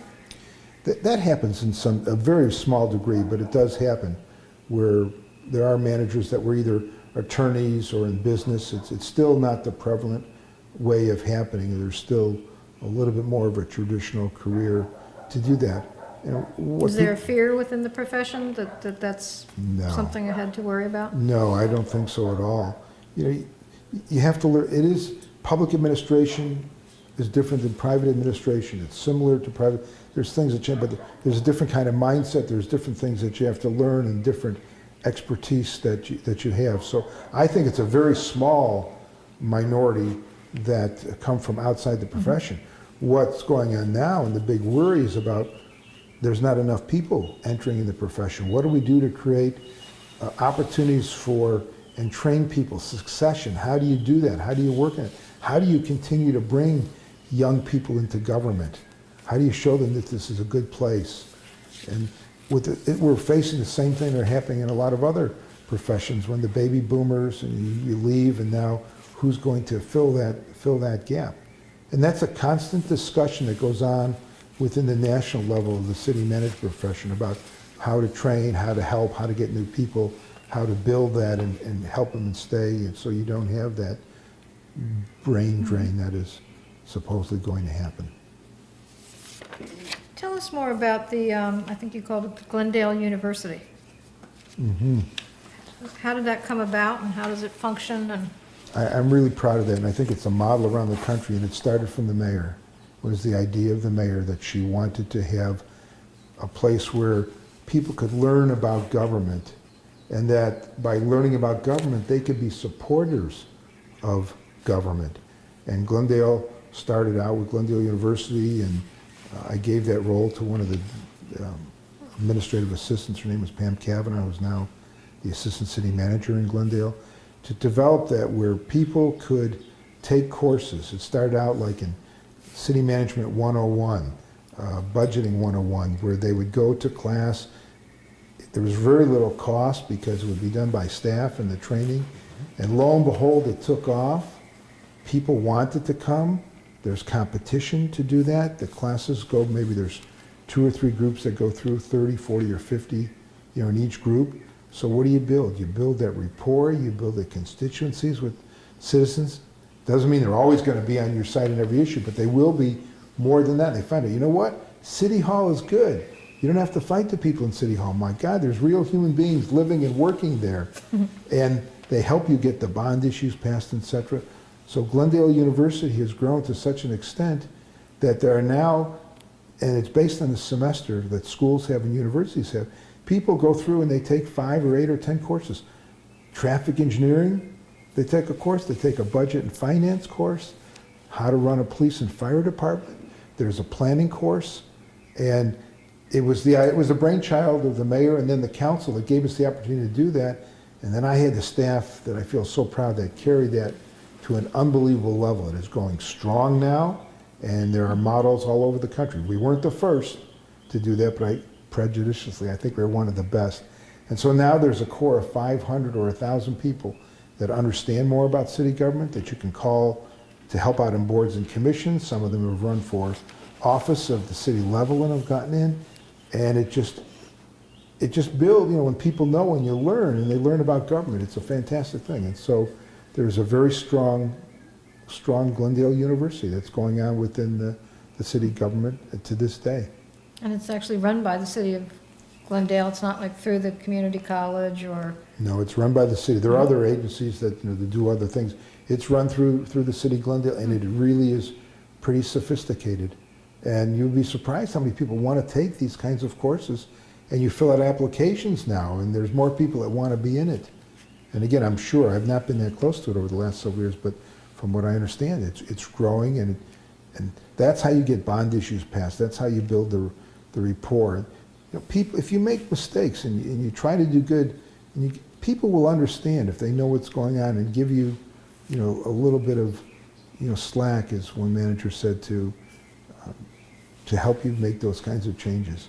And what I'm proud of is the order came, or the direction and the idea came from the mayor and then the council, and then we carried it out, and that was one of the important things. And who was the mayor? Mayor Scruggs, who's still the mayor, you know, that did that. And how did she come to know about this? It's just something that she, you know, had as an idea. Mm-hmm. You know, wherever, either it may just have been an original idea or just come over a period of years, and we carried it out. I'm really proud that we're able to do that. And for example, one of the other things, and I'm sort of going back now to some things I should have said earlier on. One of the other things, when the citizens of Glendale decided to change how the council would be elected from at-large to district, which was, you know, an unbelievable process. And the citizens decided that's what they wanted for a number of reasons, and it was mandated. And so what did I do? I went to Marvin Andrews, who was the city manager of Phoenix, who did it 5 or 6 years before that, won a number of awards, and my goal was to do it, if I could, better than Phoenix ever did it, because Phoenix did it exceptionally well. And Marvin and the staff, they came, they spoke to us, they told us how to do that. I brought in managers from all over the United States that went through that, and the citizens wanted it, they got it done, and we implemented it, and we did it the best way possible. So it's working with the council, but it goes to, again, the sharing with the other cities and how people are willing to help you do something and make it go.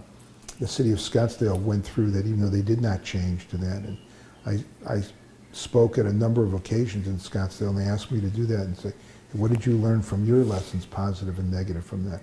So that willingness to help, again, I think is just an underlying thing. And maybe it does happen all over the country. You know, I don't know firsthand all that, but I know it's happening here. Can you talk about, you know, what you tell people you learned out of it, and when this came, when this occurred in Glendale? With the district system, the district system is about 10 years old, and what happened in Glendale, there was a group of citizens that felt at that time that all the council members lived within a stone's throw of each other, and they felt that some parts of the community may not be getting enough of what was happening, and it was sweeping some other areas, and they put it on the ballot. It wasn't initiated by the mayor and council. It was a lot of fear, a lot of worry, but once it was passed, you know, people ask me, did you like and do you like the district system? And my answer was, I love it. And why do I love it? Because that's what the citizens wanted and got it in, and it was legal and binding. And if that's what they wanted and that's what the law, then you love it, or you leave what you're doing. And so we had a fantastic time of putting this together and figuring out how to make it work, and the transformation happened in a positive way, and it's no big issue in the city of Glendale. I think it works very, very well. How did you create the districts?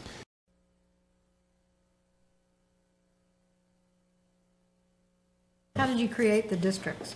Well, that's mandated by, once there was a district, we hired consultants to help us figure out, to go out to the public, but because there are a number of federal requirements, and because Arizona is still under the Civil Rights Act of when things didn't work, like Texas and some other states, there are 8 or 9 or 10 or 12 things that you absolutely have to do and meet. So it was public meetings, it was citizens designing districts. You know, it had to meet certain voting requirements, it had to meet certain ethnicity requirements, and how large they were, and how old the people, and how young the people were.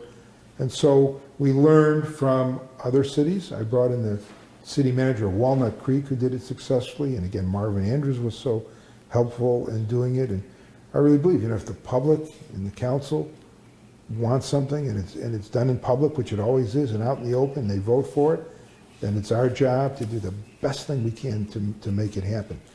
So people say, oh, we're going to fall apart, it's not going to work, and everything's, and now it's just a fact of life, the way it works, and probably to the benefit of the citizens of Glendale. Did you follow Phoenix in terms of the idea of creating the urban villages?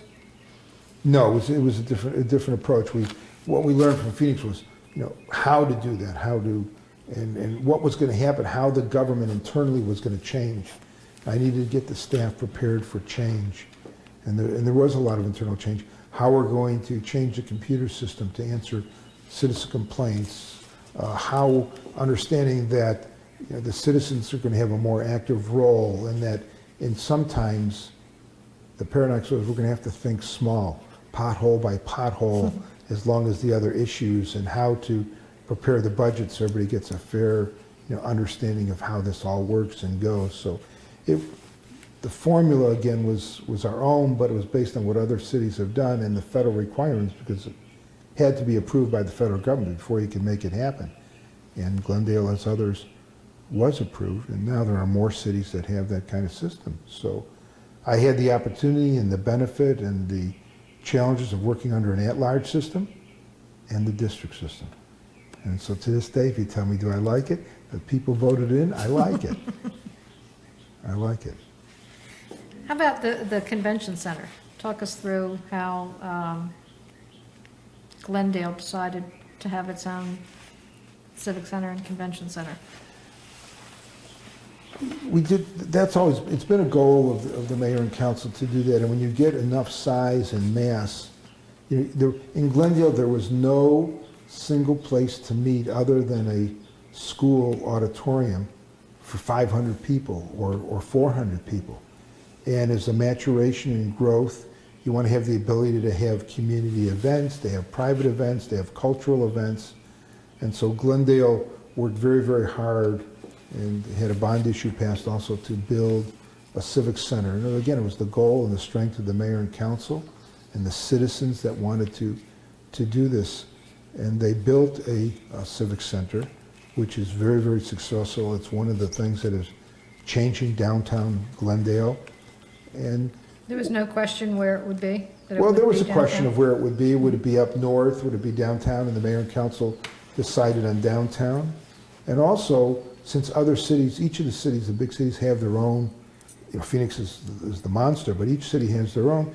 You have to find, what is the niche? What are we going to do? How, everybody can't do the exact same thing. What are you going to do? And this was going to be, you know, for the community, for the boards and the commissions and the citizen groups, et cetera. And it's turned out to be very successful, and was the forerunner of some of the other big things that, you know, Glendale is now working on. So it was you know, I'm proud we were able to put that together. And again, the staff is phenomenal. Working together with the community, and it's a show place. And Glendale needed that in its maturations. They absolutely needed that. So when you would have a community event or have an award ceremony, you don't have to go to downtown Phoenix to do that.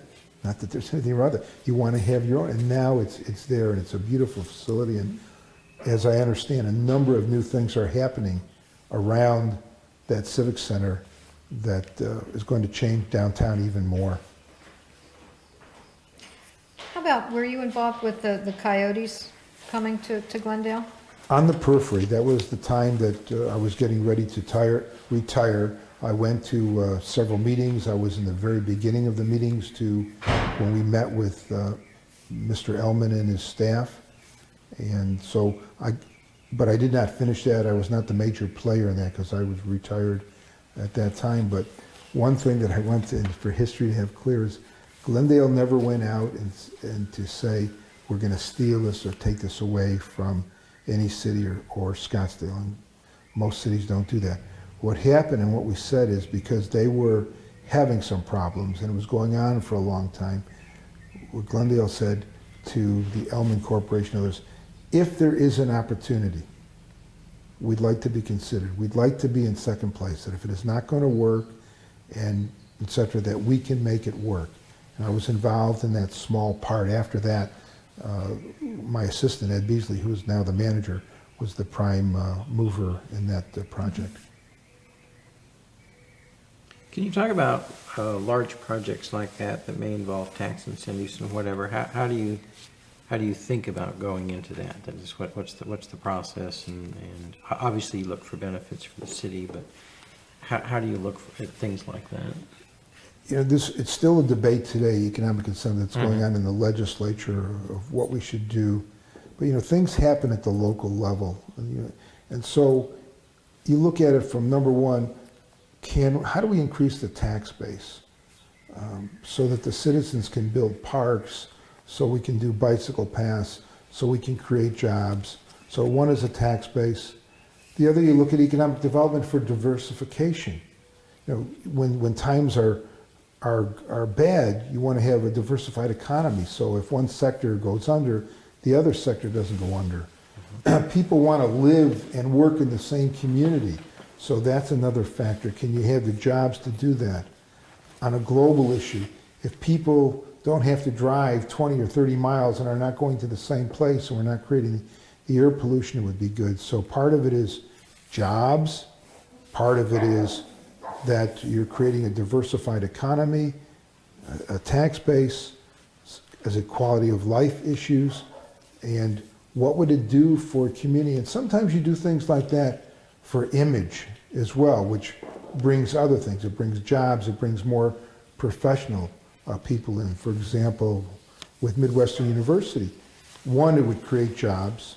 There would be also a number of professors and doctors moving into the community or around the community.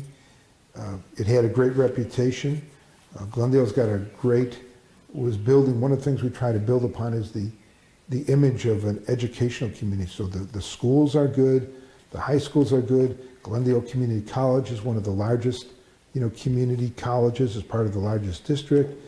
The American Graduate School of International Management, Midwestern University. And one of the things I'll have to admit that isn't Phoenix, but Glendale always claimed it as Glendale, and that's ASU West. And the mayor at that time was Sterling Ridge and others, so Glendale's always claimed that, even though it's in the border. So this educational triangle is very, very important. So sometimes you do economic development for image, and you do it for housing, and you blend this all together. So you need to figure out as best you can. It's not 100% scientific about what is the cost benefit. Is it economic? Is it social? Is it going to bring something else, down the line as you look at the stadiums? What is it going to bring? It's going to bring housing. It's going to bring entertainment. So you don't have to go to the other side of the valley on every occasion to do that. So it's a complex formula, but you know what? It's political, and it's the political process. Do we want it? How much can we give? What is the return on investment? How long will it go? And those are the things. But what we see is some very positive ones, and then others that may not have been, so successful in economic development. And you learn from those kinds of things. Glendale was in competition to get USAA, one of the largest insurance, corporations, and I learned a lot. We didn't get it, but we came close. but it was a blessing in disguise because of other things that happened. So you go after things, you try to make it work, and you need to have an economy that's vibrant, and it's going on in the valley with the bioethics and the G10 and everything else that's happening now. And that's a political decision that the community has to make and that the elected officials have to make of what they want to be, how do they get there, how are they going to support themselves, and is it good for the community? And those are controversial issues, and still are. And I would hope that the legislature would leave it to the local level, because it all blends in together and helps the state as well. So each community does a little bit differently. Each community has, different reasons for doing that. We wanted the Arrowhead Mall because there wasn't a major shopping area without having citizens to travel. We knew that if that would come in, it would build housing, it would build jobs and things for the community, and it did, luckily, it did all those things. And so you make the decision that we are going to help out that business. There's downsides. The business collapse because you help one and not help the other. What do you do for business retention? I think it's getting much more, sophisticated. So you'll see these things not only happening here in Arizona, but all over the United States. And it's a debate about how much is it really good would the industry or business move here, even if you didn't do that. I still come down on the side of working as best you can to bring economic development, to help your community do all the other things that you need to do and help raise, for better housing and all the other kinds of things and the money that comes in for schools, etc. Long word, but I'm for it. Talk about how the decision to support education gets made in Glendale. There are a number of things that, one of the things I've got to preface it that I like is no matter what city or town you go to, here in Arizona, there's something that they do that's unique and different in their own way. So everybody's got a lot of good things going on. Glendale's had a close relationship with the schools, especially starting with the grade schools. And then with Glendale Community College, there's a very, very close relationship in helping each other out. And one of the things that Glendale wanted to do for attracting business and people and also to build a good community is to educate. And we felt that we needed to build this educational area where you can start out in grade school and theoretically get your college degree without really having to leave. And so we work hard with the schools in terms of zoning and regulation and helping them get land and taking zoning cases to them first. Will it support what's going on, in the schools? How can we work together? And most companies, especially the big companies, when they come out to your place, one of the few things or first things they look at is the education. Where are my kids going to go to school? People make those decisions today about what school district am I going to move in so my children have the best ability to do that. And I think education is so critical. And Glendale has taken that as a component. It's been developed in their master plan. It's developed over the years with citizen input, that the educational component is a major part. And so now, as you know, you can go to Glendale Community College and transfer over to ASU West. The American Graduate School offers facilities for courses and interchange between each other.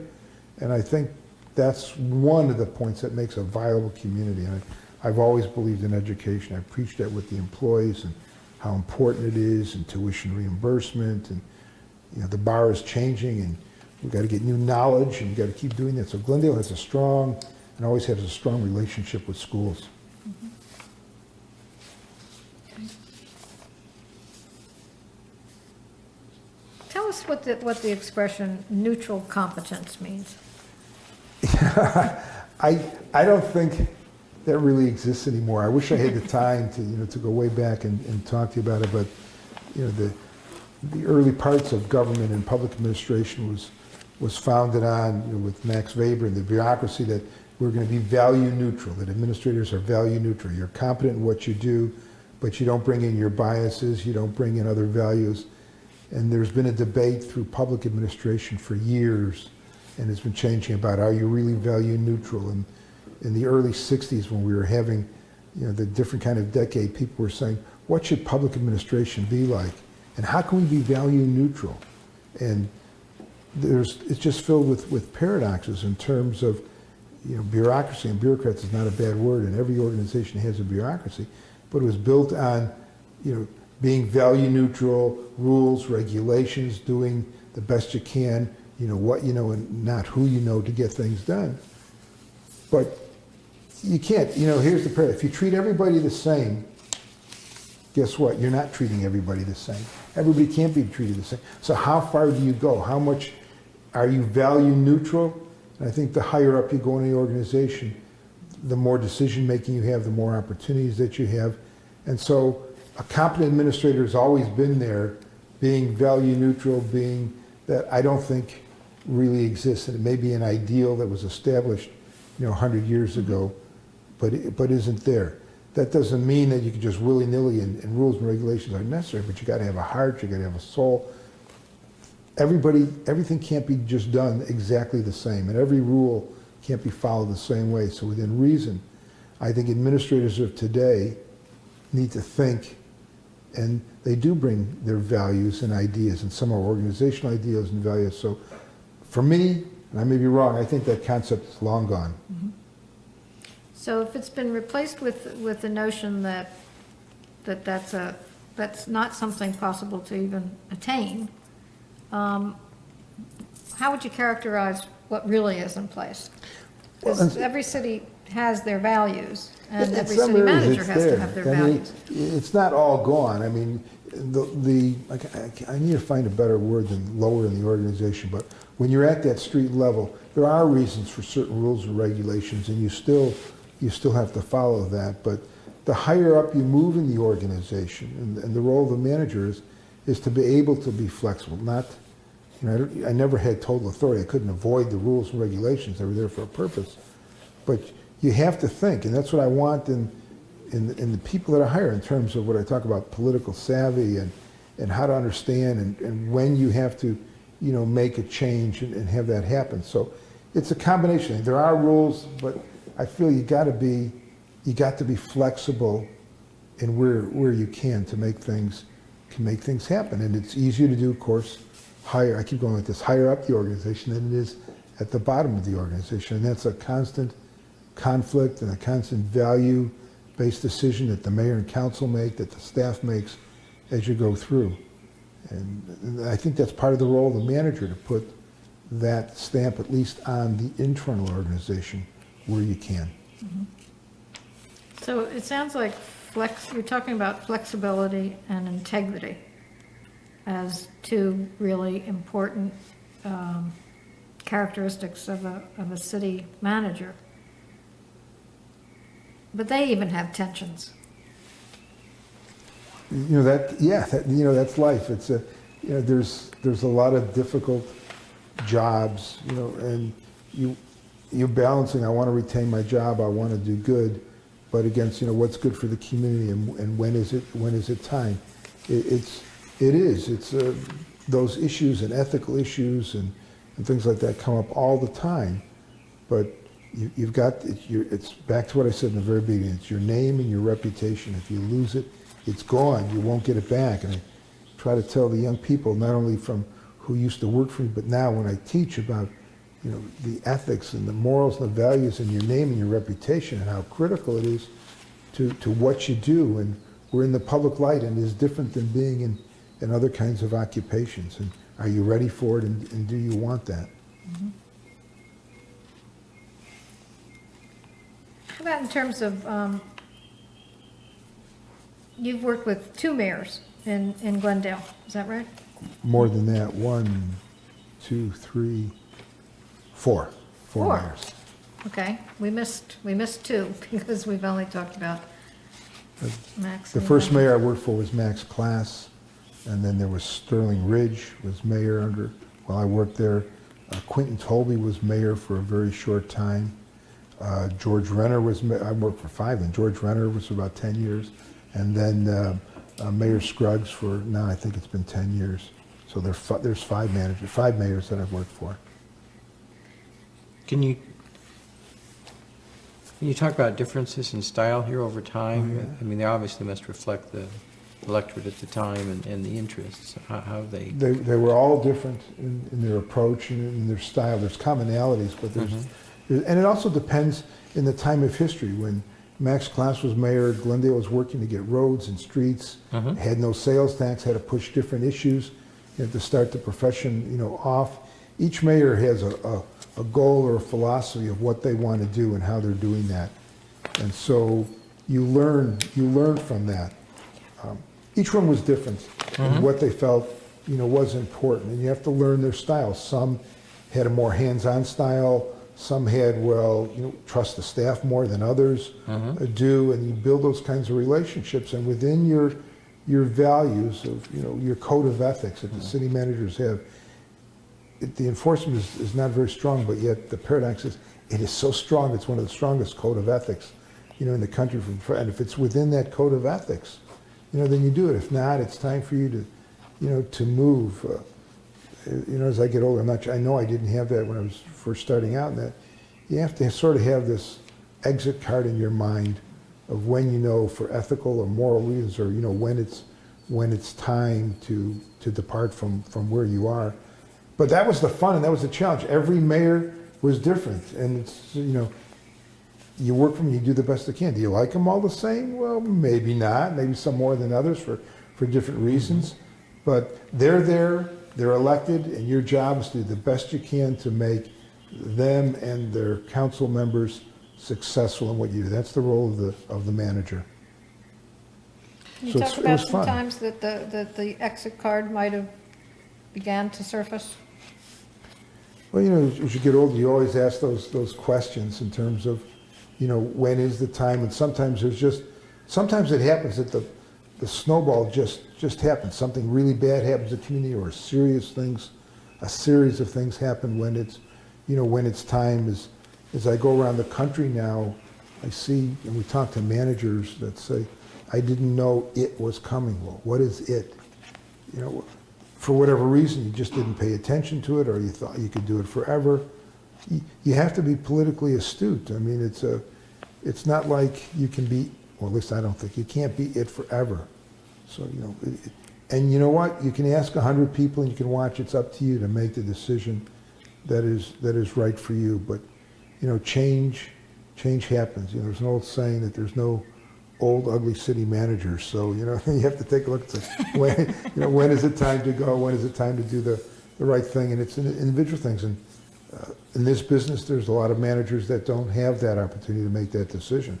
And that's just part of the political process and things you have to learn about being a city manager.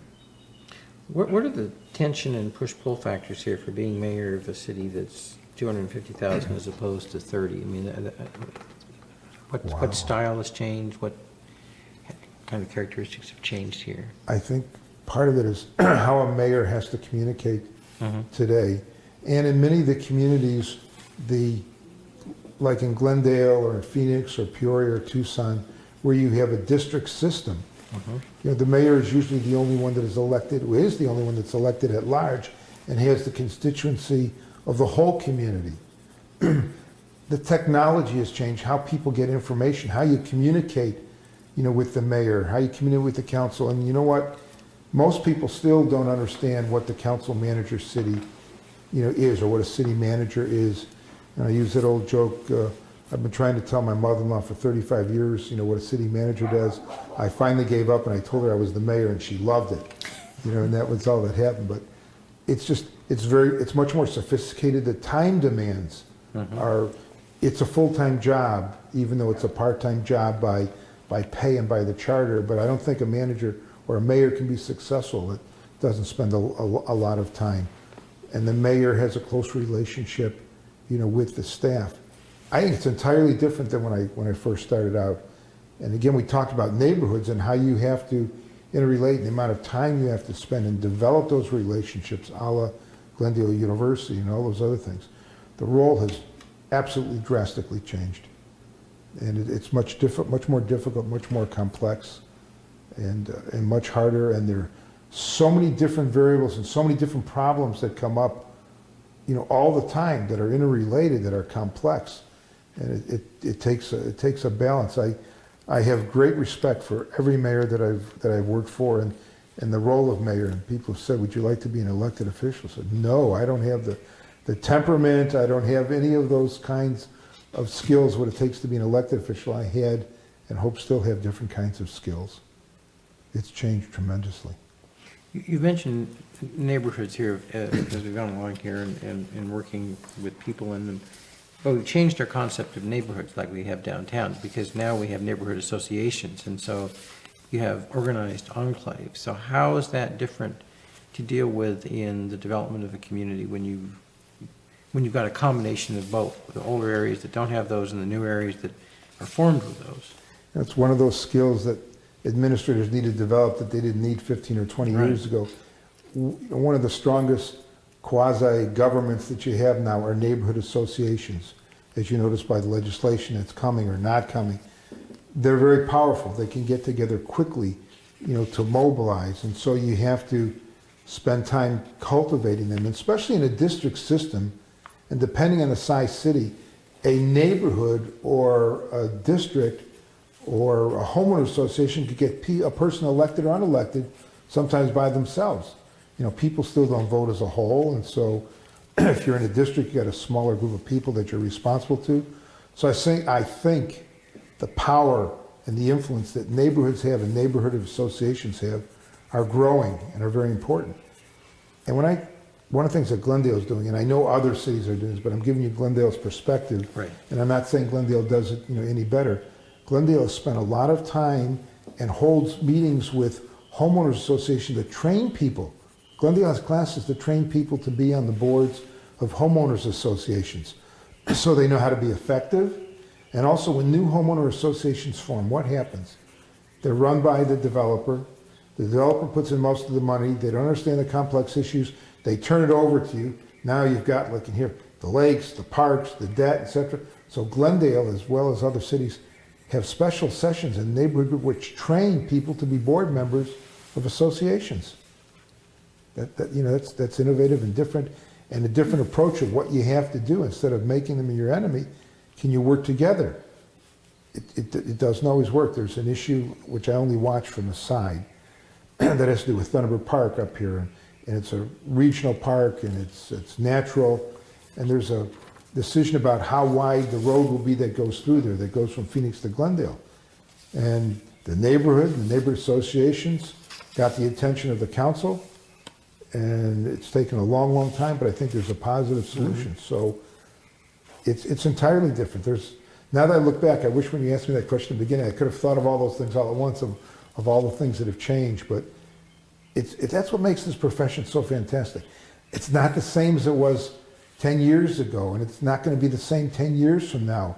And all the different things that we have to learn about, what is this electronic highway going to be? What's this like? What is the district system going to be like?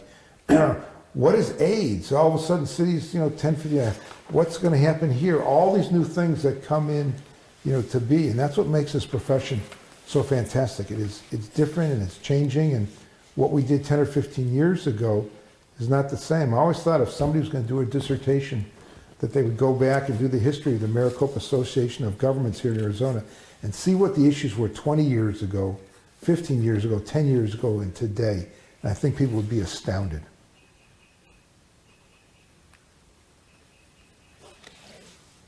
What was the period of time when the city saw it within its purview to begin to do things like Glendale Glitters and Chocolate Affair and various things that festivals?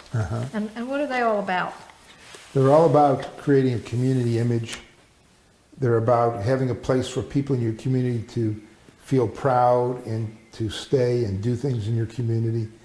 And so, each city is a little bit in competition, and you want to do those kinds of things. And I think in some part, we dreamt up some of the things. In some places, we even had some consultants figuring out, what could we do to do that? Because you want to build a sense of community, and you want to also help business prosper, and you want cultural and social events. And that's again, as a city manager, there's so many things that you need to worry about in terms of traffic and air pollution and budget and public safety. But how to, it's an old worn phrase, but how do you make this a good place to live, play, and work? It's maybe overused, but that's what you have to do. So you dream up and you work with these kind of festivals, and some are successful. And one of the homegrown one was the Chocolate Festival, which is gaining the Glendale Glitter and Glows, and in downtown, the millions of lights that happen. And so it brings a sense of community, a good feeling. And part of it is there's a part of the community that wants to business to grow. There's a part that feel we need more parks, we need more police. And there's a part that want culture and arts, and culture and the arts binds the people together, and you bring this and you feel good about that. So every community, Chandler's got the Ostrich Festival, and somebody has this festival that coming and going, and Glendale's has built, the Jazz Festival. And I think when the new area way out to the west grows, we'll have other kinds of entertainment, just like Tempe has and reinvented itself, and what they do, they have a vibrant downtown. So it's part of the feel good, it's part of the quality of life, and it's what binds people together. I think it's an important part. And so you dream up, you try, you make some grow, and you also want to bring in people from other parts of the community to see your community, to invest in your community. Is it economic development? Maybe so, in a roundabout way. So that's what it's all about. That's a fun question.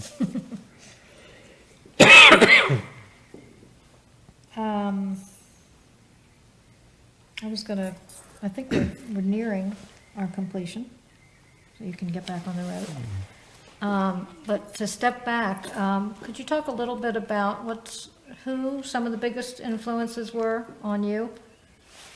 In terms of city management, or just in terms of anything? In terms of city management.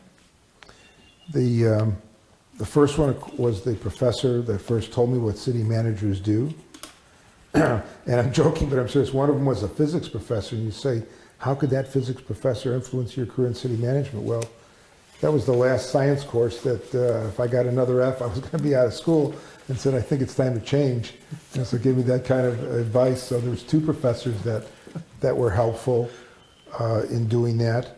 Then, of course, my wife has always been helpful in support of that.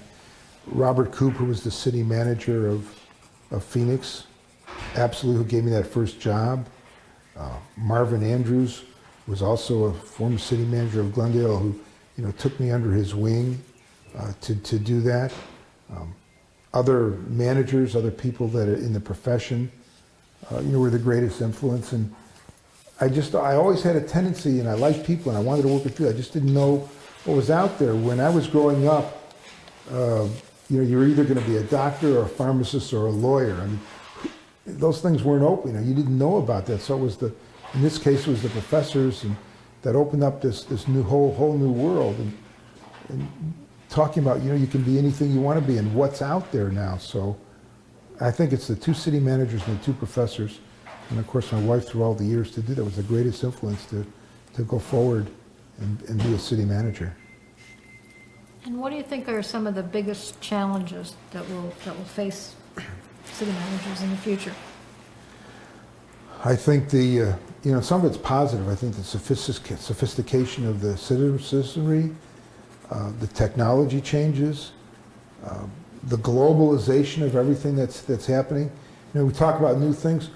Who heard of Homeland Security? How much has to be taken care of that? I think the whole security of the world, the security of your community is going to change. How we have to do economic development. We can't be divided and by ourselves, and make that work is going to change. But with all the change, there's things that remain constant, and nothing goes away. You still have to deal with people. You still have to pick up the garbage. You still have to provide police protection, but all these new layers that come to be. And it's going to be exciting because the managers will do everything they've done in the last 10, 20, and 30 years, but they're going to do some things new that I don't even know what they are. And it'll be fun to learn and see what's going to happen and what's going to come forward. This is just an unbelievable profession. It was, for me, the greatest thing, and maybe by luck or whatever, how I got into it, turned out for me to be the best thing that ever happened to my life and to my family from that. Anything else you want to ask? Anything else you want to add? Well, number one, I want to thank you for the opportunity. I think it's really great. It gave me time to reflect on that. And it's a great profession for people to enter into, and again, especially for women and minorities as well. And if you want to do good and you want to see things happen and make a change, you can. And I'm always going to look back and feel, I helped Glendale, and now the next generation is going to take over and do that. And I'm just repeating again what I just said a few minutes ago. For me, it was the best thing that ever happened in my life. And that's it. Okay. Thank you very much. Thank you. Thank you, thank you, thank you. I don't know how much of that you can use, but it was fun for me. Good. As long as you got For a us. good editor, that's the part. You should do it, not necessarily how I did it, and then getting the opportunity like you're doing with the, I love the students more than anything else in the whole world. I mean, that's the best part of it all now. So it's good. So thank you. This You was didn't talk about absolutely a ACMA. fun time for me. This was absolutely a fun time. Thank you so I much. forgot to ask you about ACMA, but oh well.